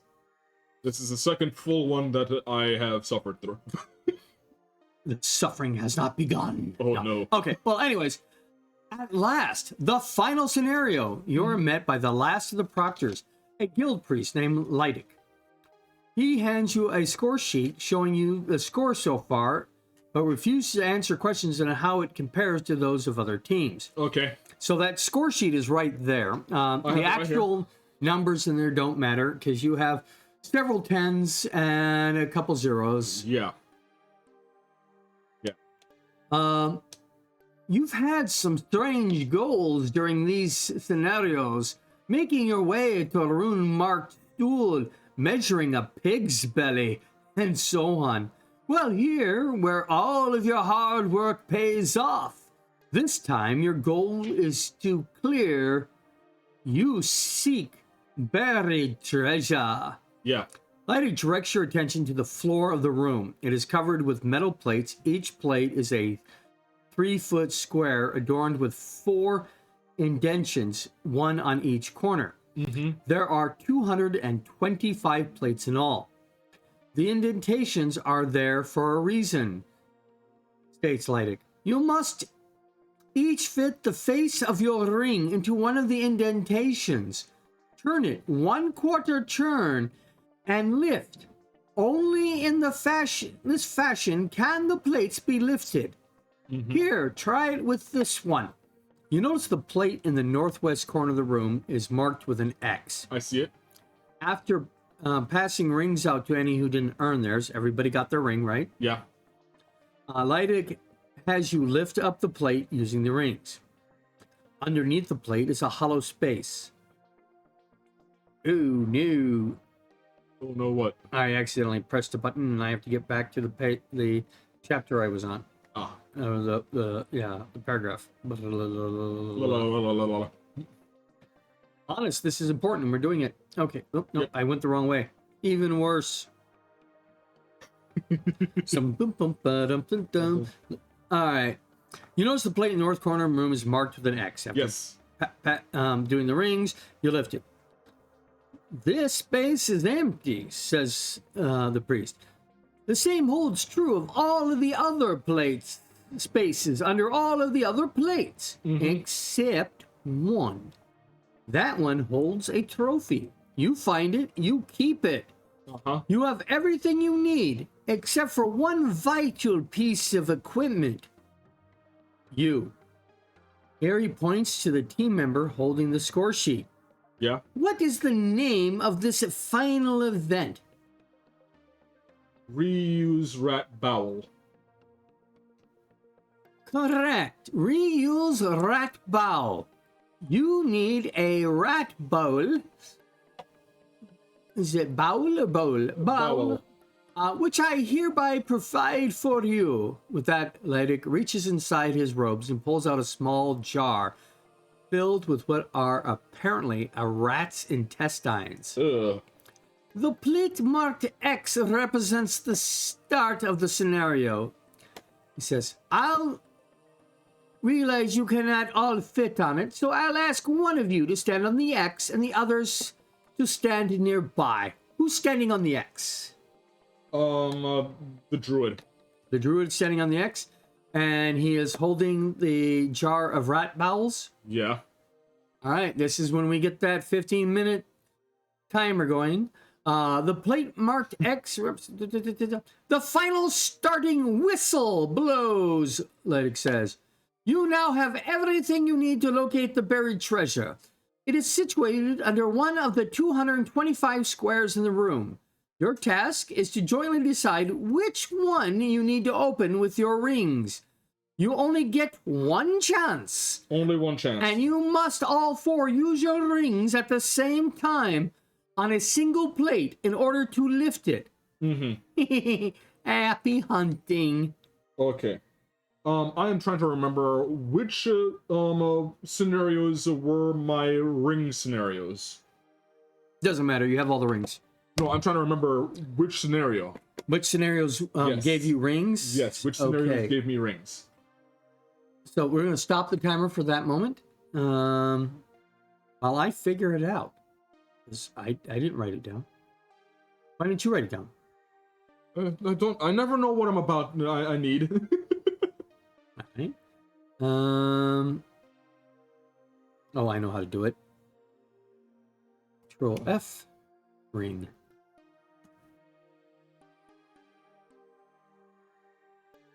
Oh no. This isn't a searchable document. It's not a searchable document. Darn. All right. Just trust me. You got rings. It shouldn't. You should be fine. I'm taking a look at my score sheet, and I'm trying to figure out if I have to do anagrams for the ones that we completed. I can't give you any information on that. I would need to know which rings for what I'm thinking. Okay. Yeah.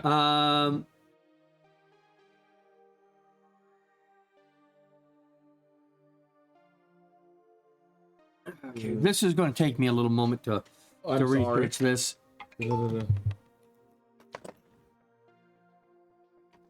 That's Because there was only 4 that gave you a ring. All right.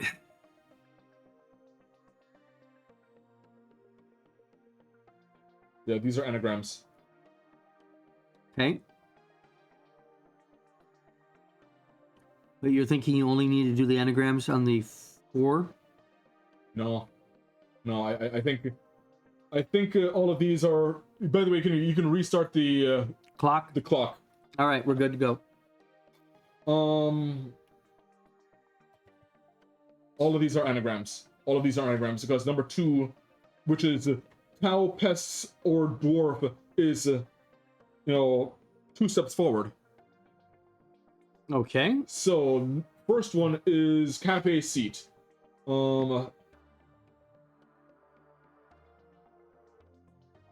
see here.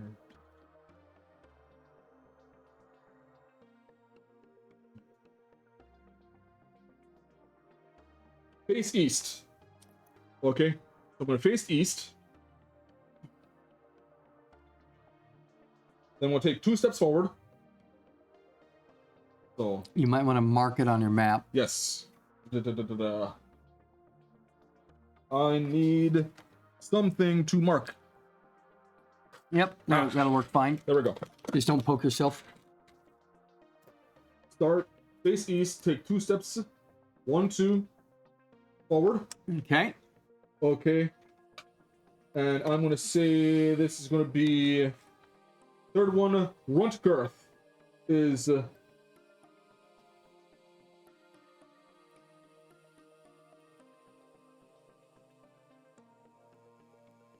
turn.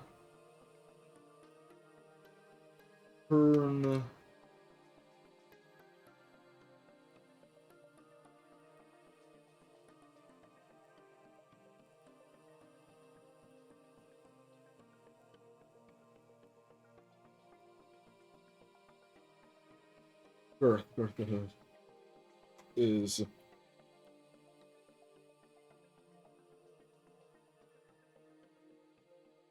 runt girth. There's a turn in there.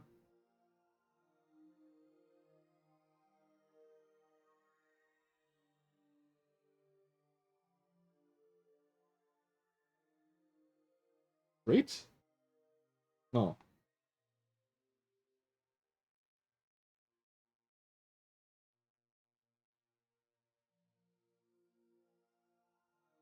What?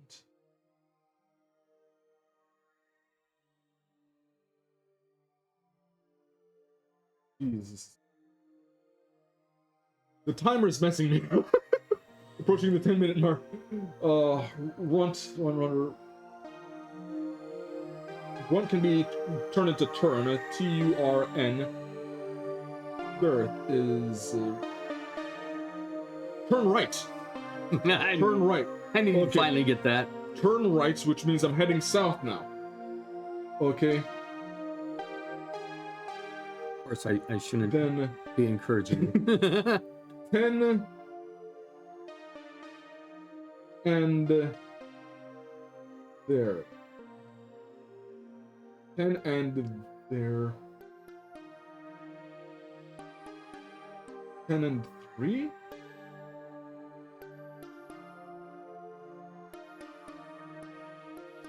And 3. 10 and 3 would be 13?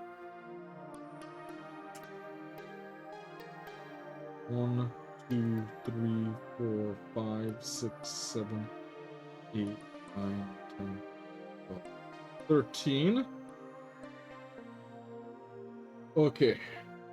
Cape's shout is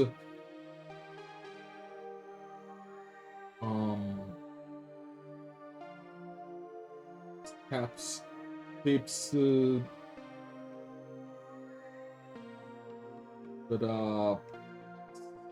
south. Can I start singing the theme song?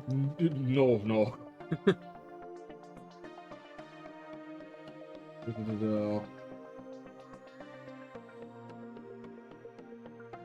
Pieces south?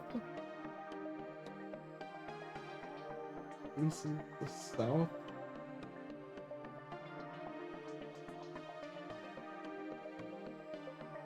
Oops, south.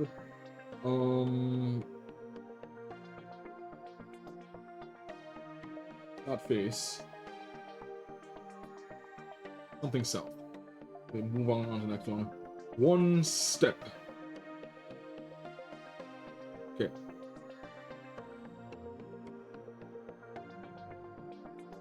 No, the next one is one step.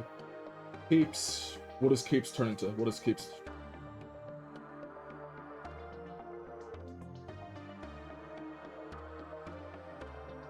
Space south? Space. South space? Doesn't make any sense.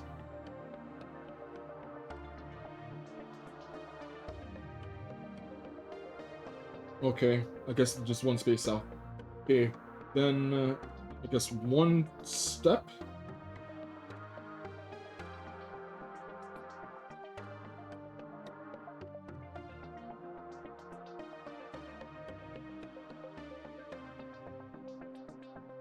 Turn thorn stew would be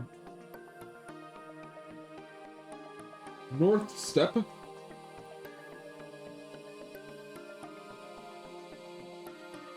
Really? No. Northwest.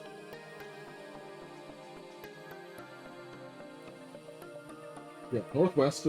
Then hornets at evens, which is ooh, jeez. Hornets.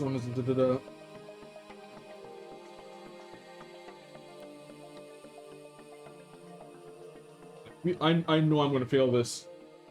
Hornets at no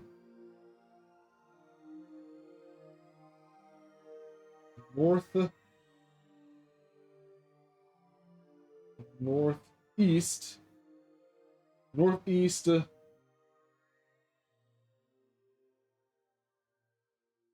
beans nevs northeast 7. Oh jeez.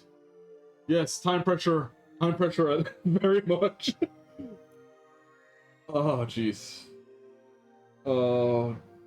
Northeast Steve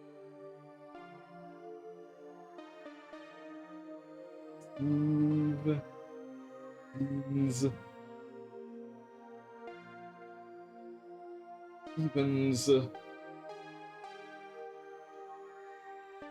This is an order. I can't skip this. Please. Are you writing down your answers? No, I don't have enough space to write down my answers. You have the score sheet. I have my score sheet. I'm referencing it. Right, but you could write on the score sheet. I don't want to. I don't want to write on the score sheet. That's up to you. It's not like I can't print another one.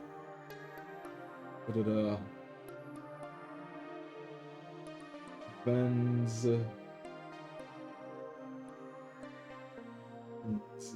leaves evens.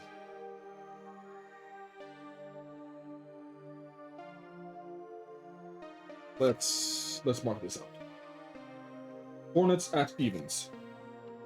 HORNETS at EVENS, and I said north east. That would take out the N, the O, the R, the T, the H, the E, the A, the S, and the T. Northeast is a full top word, which means that leaves evens. 5-minute warning. Jeez. That was 5 minutes ago. Oh no. So I've got an E, a V, an E, an N, and an S. And I'm trying to find a word that uses that. Evens.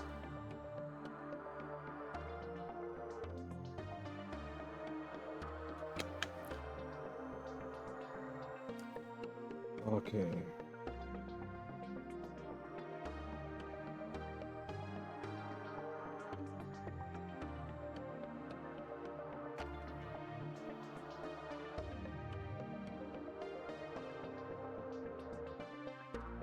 I feel like this is the one that's going to kill me. If I haven't already made a mistake. Space and post is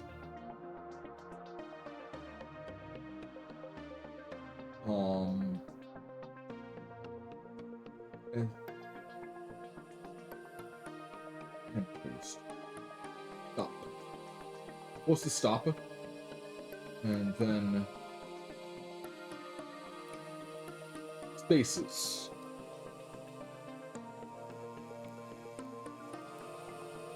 Reuse that right now.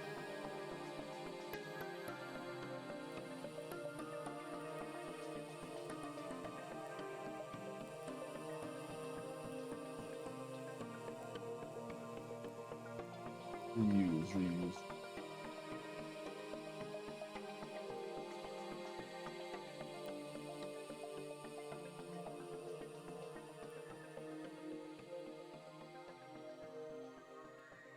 Reuse. Wow. Can the 3 words? That. Art.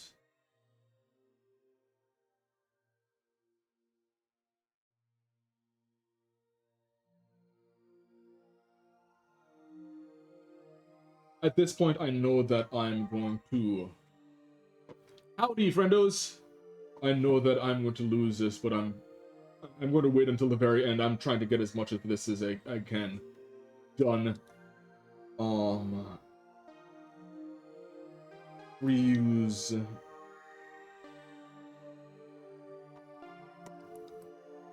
I know that these are anagrams. Yes, They are anagrams. Final stretch. I guess that means 1 minute left. I'm giving up. Okay. So, what's the first rule of when you're giving a list of instructions? What's the first rule? Probably write them down. Writing them down helps, but Yeah. even if you're giving where all the rules are already written, Yeah. the first rule is to read them all. Yes. So you shouldn't have started moving until you read all of them. Oh, jeez. So let's start from the top. I want you to write these down. I'll give you the answers. I know you have most of them. Okay, so face east. Yeah, okay. And face east. 2 steps forward. Yeah. Turn right. Turn right. 10 and 3. 10 and 3.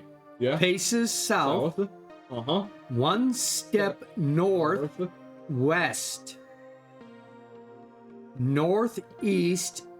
7. Spaces and stop. Paces and stop. Treasure below. Treasure below. Now, can you figure out where you're supposed to be on the map? Okay, so that was... I started here. 2 steps east. Then 13 paces south. 1, 2, 3, 4, 5, 6, 7, 8, 9, 10, 11, 12, 13. Then, what was, 6 was, what was 6? Face east, 2 steps forward, turn right, 10 and 3 paces south, 1 step northwest, northeast, 7 paces. Northwest, 1 step, and then northeast, 7 paces. 1, 2, 4, 5, 6, 7. I think I'm there. Right, so you should be, according to this, you should be, and I'll just use your finger or a pointing stick. Start at the X. Yeah. And go 8 paces east. 1, 2, 3, 4, 5, 6, 7, 8. Yep, I'm there. And then go 5 paces south. 3.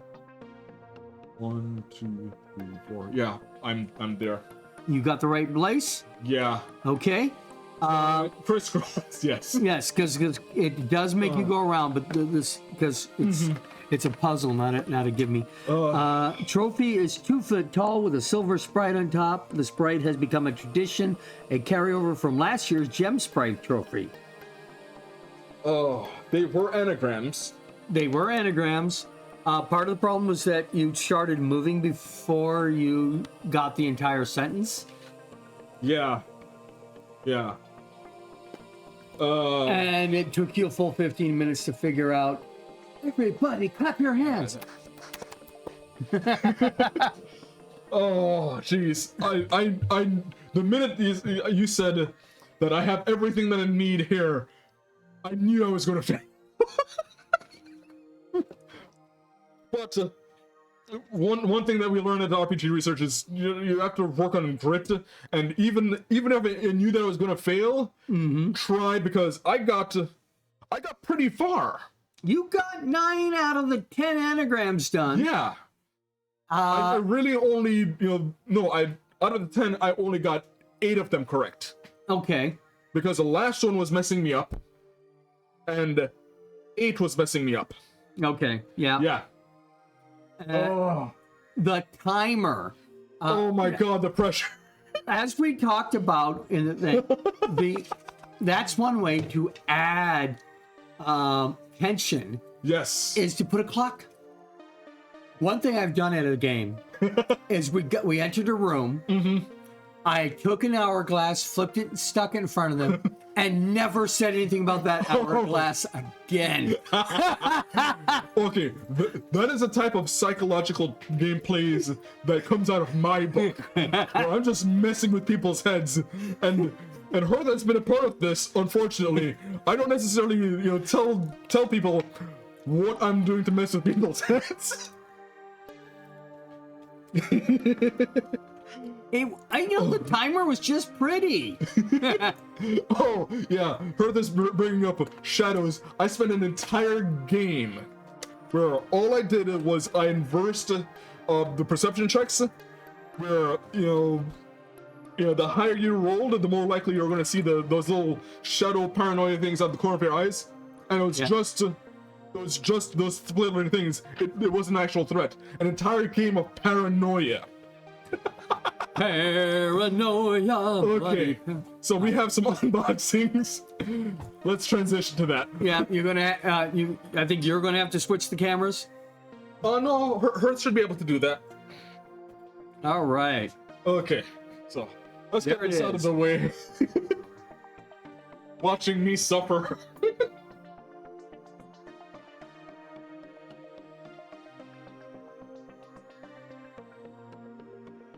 There we go, they can see you now. Okay. Oh, hello. Big place up there. Your hero. You squeegee down a little bit. I'm gonna adjust this a bit real quick. There we go. There we go. Hi. And maybe bring that. I'm actually going to stand up for a little bit because I have been sitting in this chair for 12 days now. Yes, by the way, especially in games, it is important to set up and move around every hour or so to reduce leg cramps and circulation issues. Circulation issues. Okay. Yeah, you get a blood clot, gets up to your brain, and you can't solve 15-minute math problems. Or why are you problems. looking at me? Me? Hour to 2 hours, yeah. Yeah, when it runs out, don't say anything. Just shake your head, write something down, flip it over once more. You also forgot to just roll dice. Roll the dice, yeah. Oh yeah, you gotta write the dice before you gotta roll the dice before you write something down. And then you sigh. Yes. Yeah. Okay. First one that we have, and I think you have some interesting ones here. We have this thing called. Where did you find this? I went to a convention. It was called Halloween Expo. It was here in Spokane, This was the second year of the convention. They had famous people there, like the goodness, I just lost my brain. She's a famous makeup artist. Okay. They had people from Z Nation, which was great to talk to because I was on the show with them. Oh, nice. So, one of the guys I was talking to, and he says, yeah. I was like, I would mention something. He says, oh, yeah, that's episode, this, chapter, that. I'm going, wow, how do you got all that memorized off the top of your head? Well, I wrote it. So I was talking to the writer of Z Nation. Nice. So I went to one booth, and this booth was for Miniature Dragon. Yeah. And Miniature Dragon, it had various comic books and things like that. And this looks like it's either fan made or it's a very comic book esque. Oh, you got a sticker in here. Yeah, there's all kinds of stuff in here. Yeah. So this was the same guy who did the book I had just purchased with my artwork on it. So they did this, and it's based on a comic book called The Sad Hot Dog Man. And I'm guessing that's the hot dog man. That's the hot dog man in a Halloween costume. Okay. Hot dog man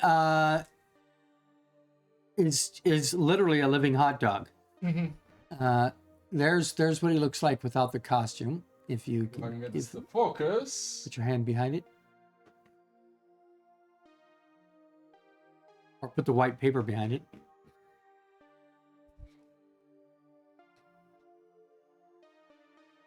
There we go. There you go. Yeah. That's the sad hot dog man. I actually like the artwork of him in the cartoon better. I mean, not the cartoon, but the Halloween image better. So this is a role-playing game Yes. based on Sad Hot Dog Man. They got $5. Now, the writer wanted to talk to me about this game in detail. I didn't have the time. I literally was chasing my wife down and trying to figure out where she went.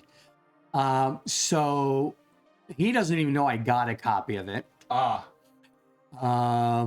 And he has been invited that when we finally get to where we can accept special guests again, he will come in here. He will talk about his RPG, and on our playtest day, he will run the game. PK Dragon was on a mission. Yes. So we have some credits in here. Sparkles for insomnia-induced madness. Alex for taking the weirdness in strange directions. Mick for being witness. Husband for his editory skills and willingness to rein in the terror and fervor that lives on our post-it notes and sketches. Also special credit to husband who really wants to say this. This book contains RPG content that expands the universe and lore of the Sad Hot Dog Man comic series. So Materials miniature within are compatible with the 5e game engine, as well as the Cyber Symbiosis RPG published by Miniature Dragon. There is more to come, but this book gives you a foundation to take your RPG games in a far more strange and weird direction than you could ever imagine. Bask in the creative insanity of Sparkles and her quest to bring the unexpected to RPG tabletops everywhere. Okay, the comic is I've lost it. Oh, that was a horrible, horrible pun. You should catch up. Well, it's a hot dog man pun. What was the other? That was a horrible, horrible pun. Blue Sheet Comics is where the Sad Hot Dog Man comic design comes from. Yes. I only saw this at the convention. I didn't see it on either of the websites. Huh. Yeah. So this is relatively new. We'll get. He said he's got enough horses for 4 sessions or something like that. But we'll just we'll get him over here and see what we can do. Mustard, try harder. Oh yeah. You just relish this, don't you? You guys are on a roll. It's a bun. I'd relish this stream. Oh, we're on a pun. We're on puns again. There are three books that were in here. There's also Spy Games 101, which is also Sad Hot Dog Man RPG Part 2, and Weirdos and Whatnots. And you'll also find on the back some more artwork about Sasquatch. Yes. You know, I have a feeling I'm not sure how I want to do this. Do I want to read the comic first or play the game blind and have no idea what's going on? I don't know. There's a certain value in being able to go into a game blind, but then sometimes you're also missing context for, you know, plot relevant thing. Is a hot dog a sandwich or a taco? Is a hot dog a sandwich or a taco? A hot dog is its own thing. It's not a taco unless it's in the particular type of bread. It's not it is more or less a sandwich. It's a poorly formed meat pie. Yeah. Sometimes you skip the tutorial. Like this. Oh, jeez. All right. So let's get past the first page. We've got credits hot doggery. Step inside the universe born at Emerald City Comic Con. Based on real events, full of sadness, murder, and an oligarchy out for total intergalactic domination. We've got some images of hot dogs, bunless hot dog, corn dogs. There's sub-races of hot dogs. Yeah. We've got hot dog with bun, bunless hot dogs, corn dogs. Do you have a Chicago dog? Coney dog? Do they have just sausage? Do they have Vienna sausages? That's good. There's a pepper. We've got Gemini. Looks human. We've got Pepper. So read a little bit of the stats. Gemini, +2 to charisma and dex. Alignment NA, size medium, speed 35 feet. Languages, Galactic Common, Alzerian. Racial bonuses. So Gemini people love adventure and change their favorite quests. And their favorite quests involve running away from responsibilities, falling in love, temporary, feeding weird wildlife, and murdering their nemesis. Job security is never fair for them, so they gallivant through the universe without much care, but do have an air of responsibility. I agree with Hearth Holmes. Bunless? Oh my! Oh my! A beautiful. Peppers. Less mystery, more facts. Little is known about the tiny parasitic plant colony pepperites originated from. Any scientist studying them ultimately became one of them, and never finished their studies. They are spicy by nature and love a good challenge, but don't tolerate betrayal well. If they get bored their career choice, they hop a freighter and grab a new body. Okay. Pretzel Dog is probably Sad Hot Dog Man's magical girl transformation form. And that could be. And we've got character backgrounds. So we had, it looks like 2 races, and what did it say about the hot dogs? Well, that was under the hot dog races. Bunless and all that other Sub races. Hot dog bun with bun, +1 to constitution. Bunless, +1 to wisdom. Corn dog, +2 to intelligence. Skeleton's corny. Oh, jeez. Okay. This one's a little bit heftier. Super Duper Spy Ranger variant.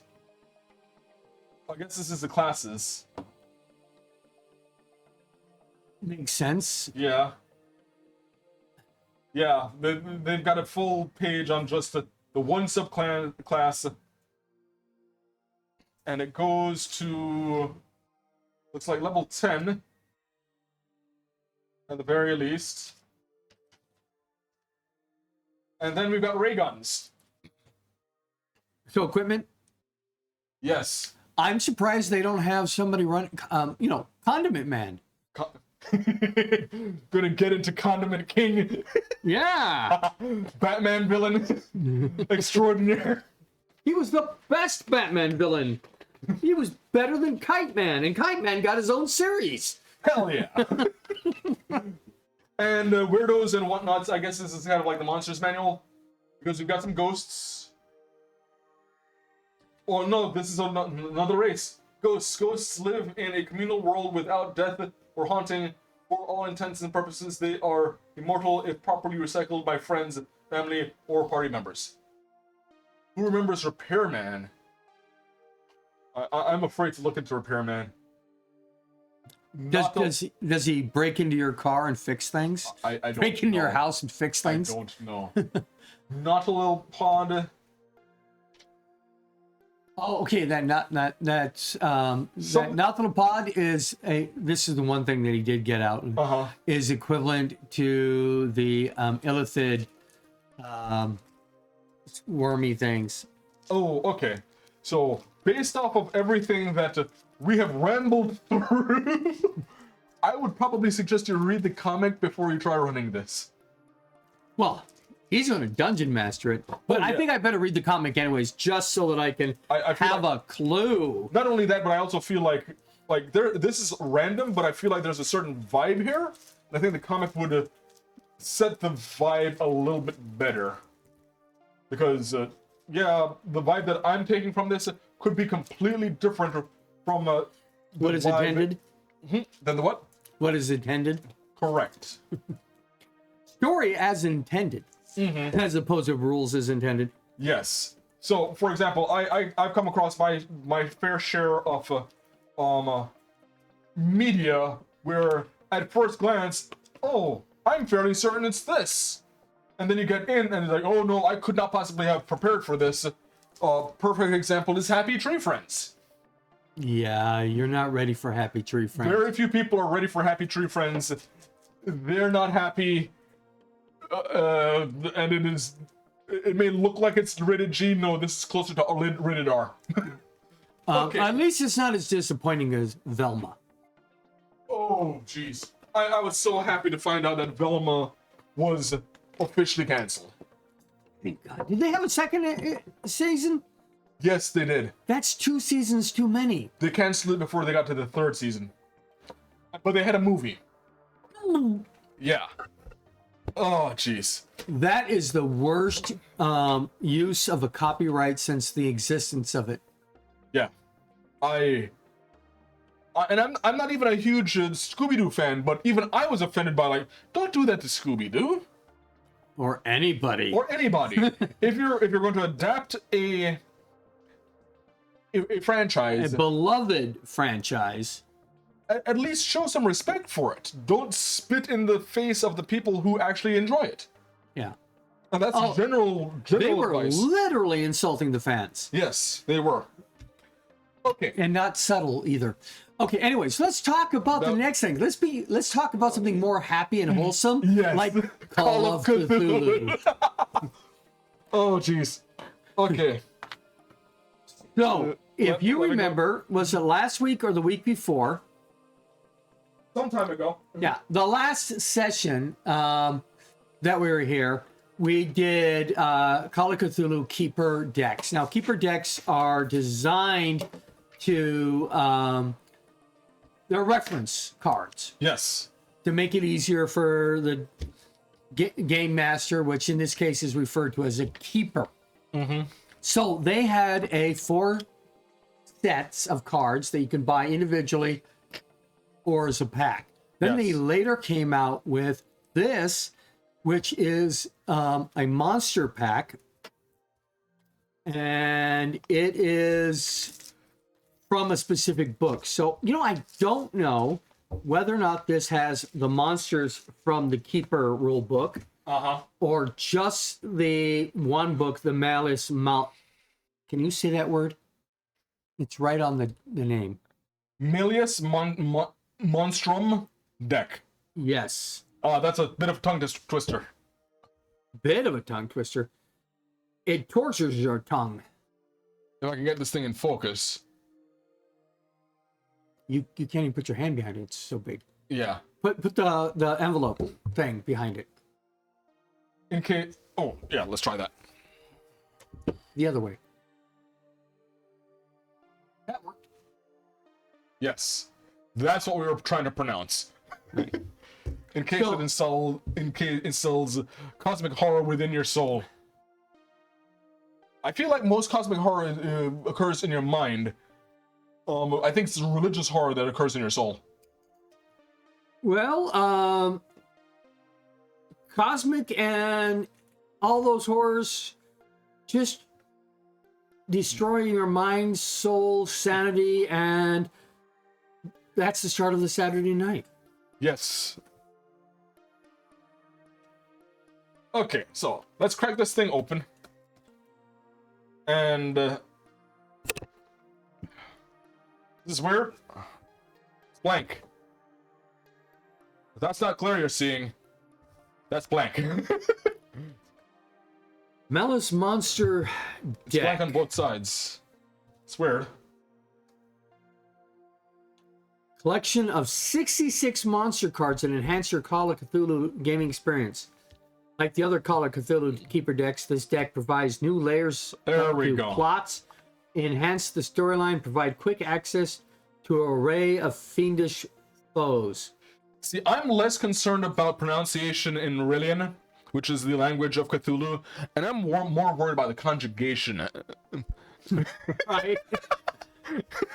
A plethora of mythical fiends. Over 60 monsters detailed in the Malice Monstrum are presented on their own individual cards with all relevant game information on one side and evocative artwork on the other.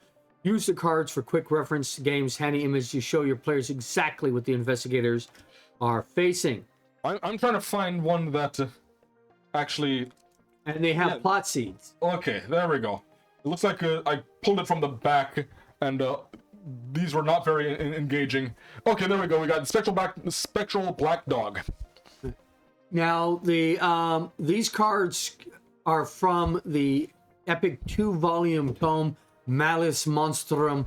The immense Cthulhu mythos bestiary includes detailed story information and scenario seeds for all the monsters in the Keeper deck. Once you've decided on the fiends you're using, keep the books on the shelf and keep the cards of the game for a light traveling experience. Yeah. So that was the Spectral Black Dog. So go ahead, read the whole back on that one. Well, it has a strength of 2d6 plus 6, so average of 65. Actually, drop down to what is the combat and the interesting stuff. Combat attacks per round, 1 bite or claw rake. Fighting. It has a bunch of stats. It doesn't really have any lore. Well, let's see here. We go down. We have skills, combat, armor, Skills, spells. 90% stealth. Okay. So what this is just a stat card. Yeah, it's a stat card. And you'll need the Malice Monstrum to get the seeds and the background stories and things like that. But then you would use these cards for quick references. I could see this being useful for Dungeons and Dragons as well. Well, we have Dungeons and Dragons monster cards. We do? Oh yeah, I should bring them by sometime. They're going to have to make new ones for the 2024 rules, but they have tons of monster cards based on CR, including the NPCs and the. They're just like the spell cards, like they're monster stats. Now, B. Morris mentioned that Lovecraftian horror would be so much better without Lovecraft. No. So H.P. Lovecraft is a very, very controversial figure. He has some very well-documented racism. I would argue that the amount of fear that he experienced in his life, and to be fair, I think most of it was unfounded, but that level of paranoia that he was experiencing fueled his writing.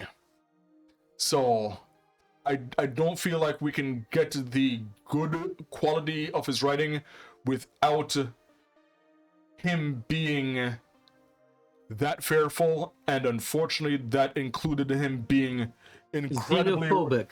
racist and xenophobic, although I have heard that later in life he finally did start coming around on the racism. He not was actually becoming repentant. He was becoming repentant, but a little bit too late, a little bit not enough. Yeah.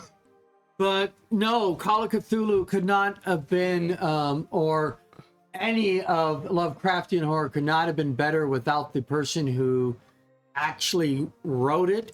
That's like trying to say that Star Wars would have been better if none of the actors were involved, or if the writer wasn't involved. Yeah. You can't.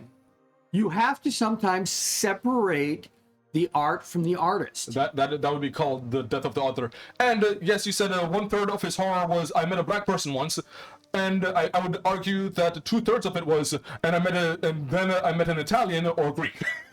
He was very racist. Yeah,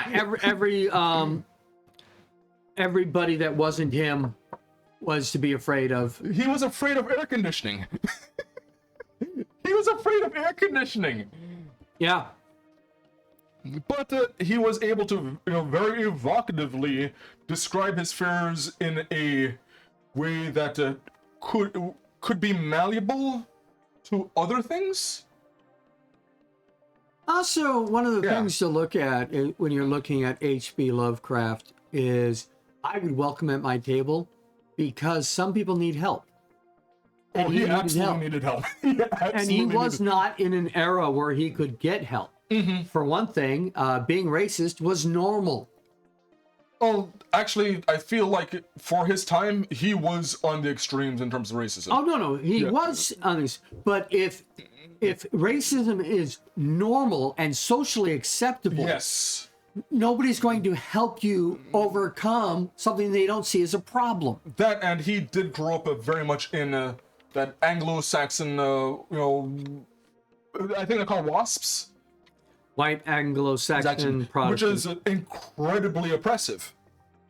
So he was racist and an oppression. Yeah. He didn't have a lot of choice in this. No, he didn't. He was very much an aspect of his upbringing, and his upbringing was very, very insular. Yeah. So... Let's move on. Well, we're definitely going to move on to the rest of the stuff here. But, I feel H.P. Lovecraft is a very important person to talk about, acknowledging, he was very, very talented, but, he was so problematic. Yeah, and no, you couldn't, it's trying to like saying Harry Potter would be better if J.K. Rowling hadn't written it. Well, it would never have been written without J.K. Rowling. If anything, I'd like Harry Potter to continue. I just prefer, her to be quiet now. I want people to enjoy Harry Potter without me having to talk about J.K. Rowling. Right. Yeah. Because I know how problematic she is. I don't want to ruin some child's, immersion of Harry Potter because of my feelings of, J.K. Rowling. Right. They're not aware of it. How many times did we read the same story?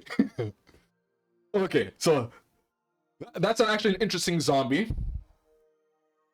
Looks like a dust zombie. Yeah, it does, but it's just a zombie. And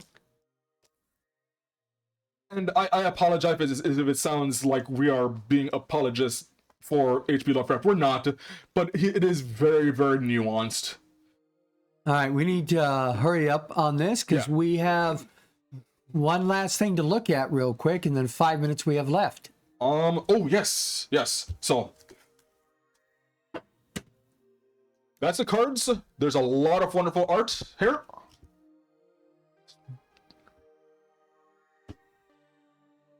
So Oh, that was interesting. do they still have the other keeper decks? Do they have the monsters from the regular keeper deck book? I don't know. I would like to have a couple. You have better access to that than I do, so that would be something that you have to look into. Well, Okay. I have reference things that for some of the games where they're all the monsters are put together in a way to work with. So Okay, so in here we have. This is from Chaosium. Chaosium, yeah. This is from H.P. Lovecraft Historical Society. They work together, but they are different, separate entities entirely. So just show them the receipt. This is the receipt. And this is the look and feel of what you get. So It feels like a prop. Is this the actual receipt? that's the actual receipt. Nice. I mean, they stay in character. Let's put it that way. They stay in character, yes. We have The Shunned House by H.P. Lovecraft. Okay, yeah, this is actually a short story, a little novelette. Is it actually written by H.P. Lovecraft? It is. Okay. This is a reprinting of it. It's called the Helios House Press version. But they also have an audio version, which I've got. I got this off of Kickstarter. And I didn't spend a whole lot of money. That was like $44 for that. And I got the audiobook for free. Okay. It is one of his stories, and I will read it, and I will go through the audiobook, of course. I'm checking to see if there's any pictures. Any artwork in there? There's some there's some embellishments, but I'm not seeing any pictures outside of The embellishments, yeah. out of the picture up front. Now, if you have a complete works of H.P. Lovecraft, that story's probably in there. Yeah, there is also this letter. This is actually what I got the whole thing for. Okay, the Providence Pack. Yeah, the Providence Pack was an add-on to the thing, and these people, the H.P. Lovecraft, make prop-worthy documents I and see prop that. sets. And so this is just another prop pack for people to use in games, any game, generic games in Providence. We've got some postcards. And these are actually functional postcards. But I would not mail them, and Yeah. I would be upset if somebody mailed mine. The Charm of Providence. It looks like this is a little... Tourist guide. It's a tourist guide. And this is the Charm of Providence in the 1930s. Yeah. So it's supposed to be an in-world prop. Yes. When you're playing Call of Cthulhu, you need to have a nice in-world props for people to play with. You don't have to. See, Boy, are they flat. as much as I talk about with my me using theater of the mind, this is the level of prop work that I want in my games. Well, I think I've shown you guys before the prop box for And then we have a map. yeah. Their quality is great. Now this is exactly like a map you would have found from the era, down to the paper type, Yes. the print type, everything. The And only- this is an actual what Providence looked like at that time. Yeah. And I do believe that some of the historical locations or H.P. Lovecraft locations are annotated. Okay. All right, So, it is 9 o'clock. Cutting this down to the final wire, Yes. and we do want to remind you to go ahead to rpgresearch.com/donate. Keep our show going. We're going under a lot of changes lately. Yes. We are going to be we're trying our moving to best. another studio. We will be doing our community service not out of the community center here. We are going to let this lease go, and we will go to a mobile methods. And we still need donations, but we don't need the anchor weight that this place has been for us, because every month was focusing on raising money and not doing programs. Yeah, and as you can see, we're not that good at raising money. In the sessions, I played a charlatan psychic that would unknowingly had talent, but primarily just threw salt at people. I feel like that is a call from Mob Psycho, and one of my favorite characters from Mob Psycho. If you haven't seen that anime, it is amazing. Grab my miniature. Oh, yes. This is my Call of Cthulhu character when I'm not the keeper. Oh. Here we go.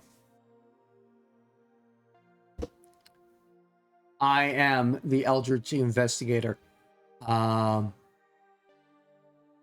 in game, he is a he's like Harry Houdini, Okay. except for the fact that he wants to believe, but he needs to find the evidence. And here's the bad news: What's the bad news? he'll find the evidence. Oh no. Well, it has been fun. We're gonna try, and I know that we're still having some technical issues that we are working on. We're working very, very hard to get past. We appreciate your patience with us. I know that it has been touch and go at times, but we're still committed to trying getting this thing done.